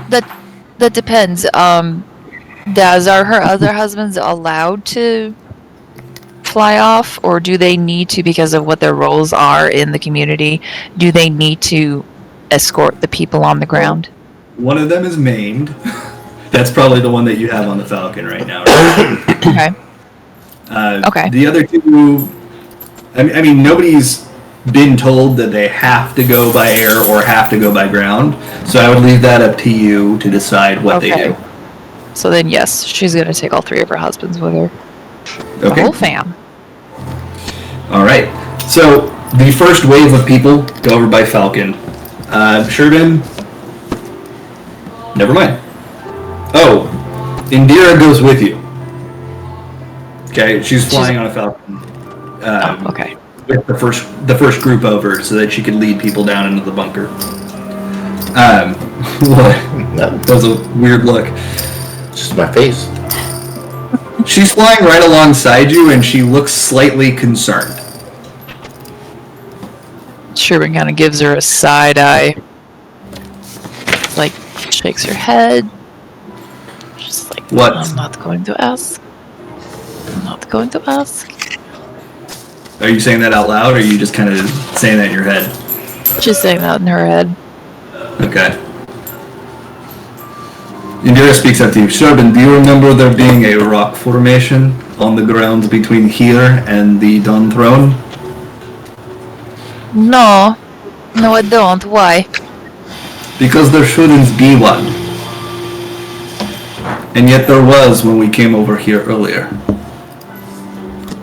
Do you think maybe this could be the source of the earthquakes? I don't know. But I know that the rock formation that we very clearly saw earlier is no longer where it was. It's no longer there at all. Sounds very suspicious. Do you think maybe Titan could be involved? I would highly suspect that that is the case, yes. Was it near the Dawn Throne? It was midway between. Are we heading straight toward it? We've just flown over where it was, and it's not there. Oh, we should keep an eye out for it then. That way, our people on the ground won't be walking straight for it. Indira turns and looks behind and sees the ground crew that is walking in caravan towards the Dawn Throne, and you're a good distance ahead of them at this point. They've gone like a quarter of the way towards the Dawn Throne, and you're like 3/4 of the way there already. Actually, they've gone like an eighth of the way, and you're like 3/4 of the way there already. So, yeah. But they seem to be walking in a straight line towards the Dawn Throne. I don't like this. I'm going to break away and go back and circle over the people just in case something happens. And Sherman just kind of, don't know how, but leads the dragon to kind of fall back and circle back towards the line. Still have your family on the dragon with you? Yeah. Okay. I mean, you were 3/4 of the way there. I'm surprised they didn't drop them off. But, sure, you can circle back. She's a smart dragon. You can talk to him. Bold of you to assume she's thinking straight still. Or at all. Okay. That's like me every day. Sure. Ground crew. There's unease among the people that are walking. They seem to be, like looking at the sky and just kind of keeping their eyes on the horizon. They're very worried about the primals that are here. But they're keeping a, brave face, and they're trudging forward as best they can. Those who are more able-bodied are carrying those who are ill or maimed. And you see the people flying above you, and some of them are, on their way back to pick up more people. And then you see the dragon that Aoul summoned, and it's like flying above your area here. Anything that you people on the ground want to do? You people. Everyone just keep walking. If stuff goes a little awry, don't worry, we're here to take care of it. Just scatter, and it's gonna be okay. Listen, if the spell is going to keep you as safe as it can, stay in a cluster from now. If anything is to happen, you break straight for the Dawn Throne. And honestly, yeah, nothing bad should actually happen. I think we're completely fine. Sherman is talking through the link pearl to them. Remember that rock formation you saw between here and the Dawn Throne? Static. Anyone else hear that static? Damn it! Alright, so Sherman's gonna take her magic bracelet that she has shared with Sid and scribble a note to Sid about the missing rock formation. Oh, dang. Okay. Sid, you get this message, and you remember seeing it earlier, but it didn't strike you to look for it while you're on the ground walking. and it is conspicuously absent.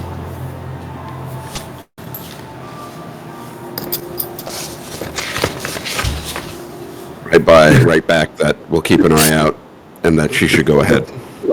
Ew. Excuse me. I laughed so hard I farted. I love that. That's my favorite type of part. Yeah. Go ahead. Alright, so Sherbin, she'll reply that she understands, and she'll raise her arm and wave to where she spots Sid and turn the dragon back around and head towards the Dawn Throne.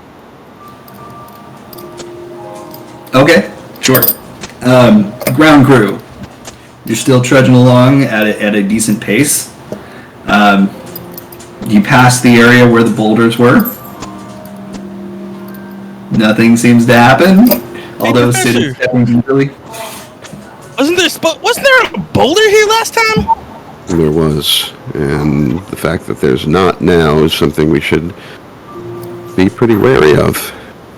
But we got to keep moving. How does a boulder just get up and walk away? That makes no sense. We've fought a plant spider. We came out of a fishbowl. A lot of things don't make sense. And fairies exist. What was that? I said, and fairies exist. This state just seems to get better and better. Tabby, I didn't hear what you said. I said the boulder's probably not there because Toad threw them. Yeah, fairies exist and they're allergic to me, apparently.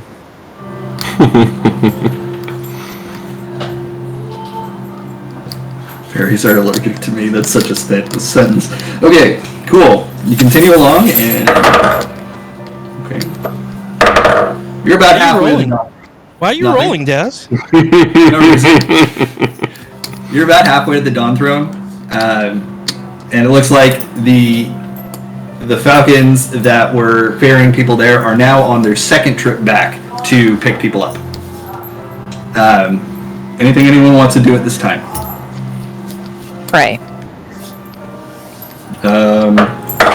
It's not very effective.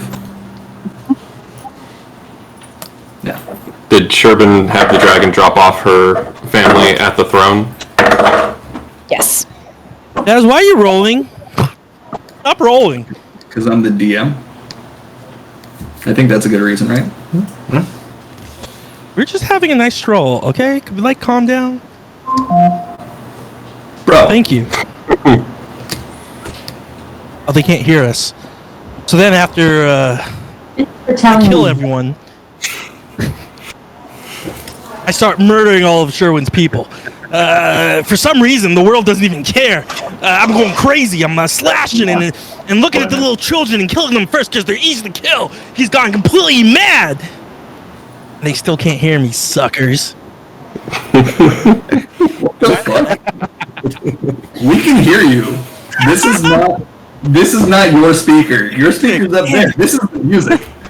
I mean, game, but he was talking about us. You're gonna retcon all that. Kevin definitely didn't do any of that. Yeah. Well. Anyway. So, was there anything that you wanted to do on the ground? We're about done for the night. No. I mean, if we're just walking, I'm still hovering. I'm looking for So you're about things. 3/4 of the way there at this point, and you look up in the sky, and to the southwest, you don't see anything. Up to the southeast?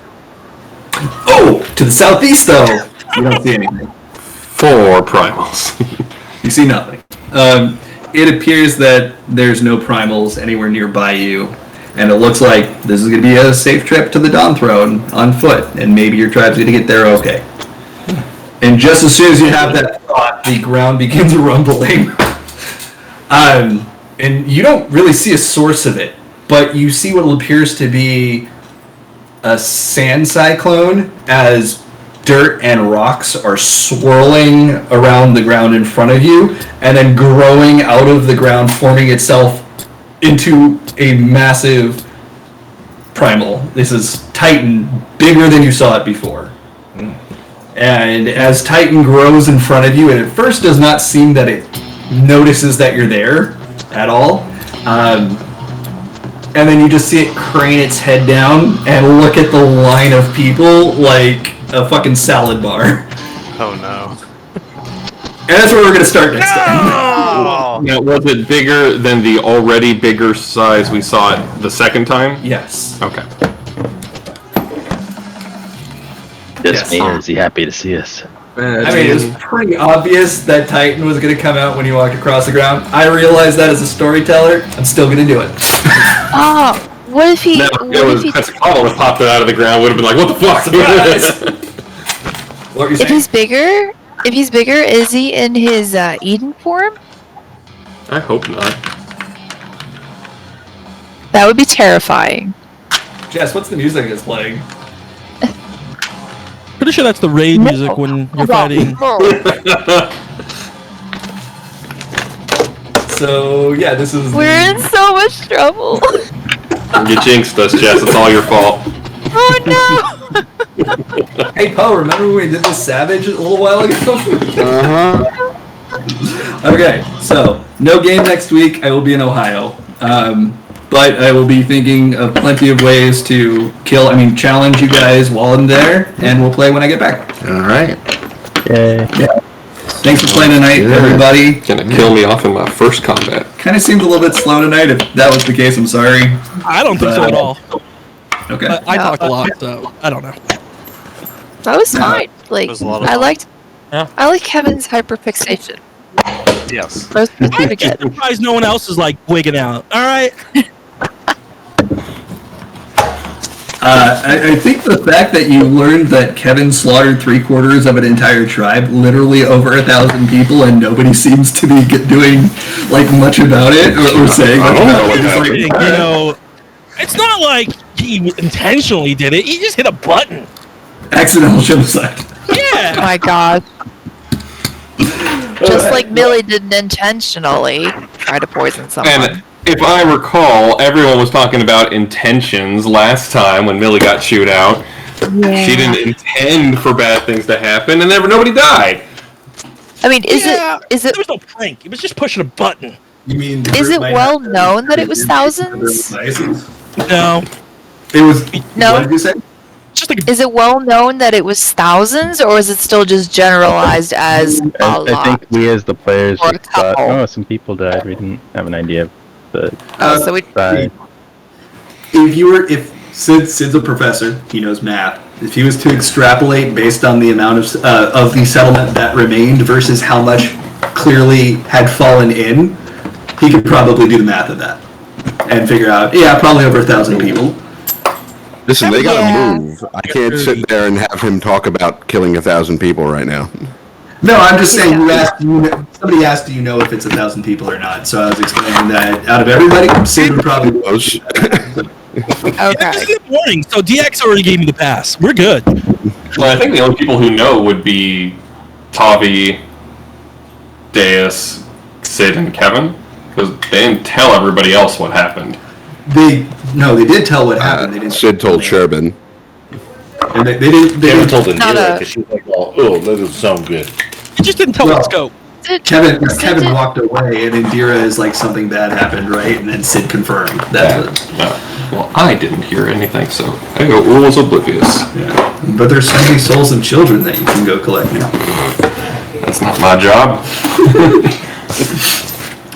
Yeah, so there's like some really fucking creepy lore about fairies in Final Fantasy that the pixies are made from the souls of children who died young.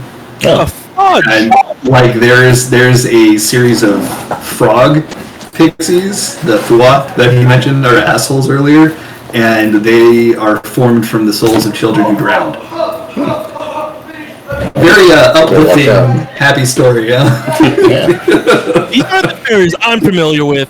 I don't think that Numo are made the same way, though. It's not really it. Yeah. It's just that the pixies and the Fua are the ones that are outright stated. Right. Well, implied or theorized, but nobody really knows for certain. I have a player request. I'd like the dragon to be named Falco. I mean, it needs to happen. Only if it has arms and it can punch. And legs to kick. It's named after the Celtic god of dreams. That makes a lot of sense. It's perfectly logical. Come on, Falco. Because I'll hear the music every time. Falcor. No, that's what Kevin can call him Falco. Kevin can call him Falco because he gets everybody's name wrong anyway. And there's no way that he's going to be able to pronounce Gaelic correctly. Nope. Yeah, That's why I had to seriously. spell it for myself, because you would You know think what? that the spelling is Care Ebermeth.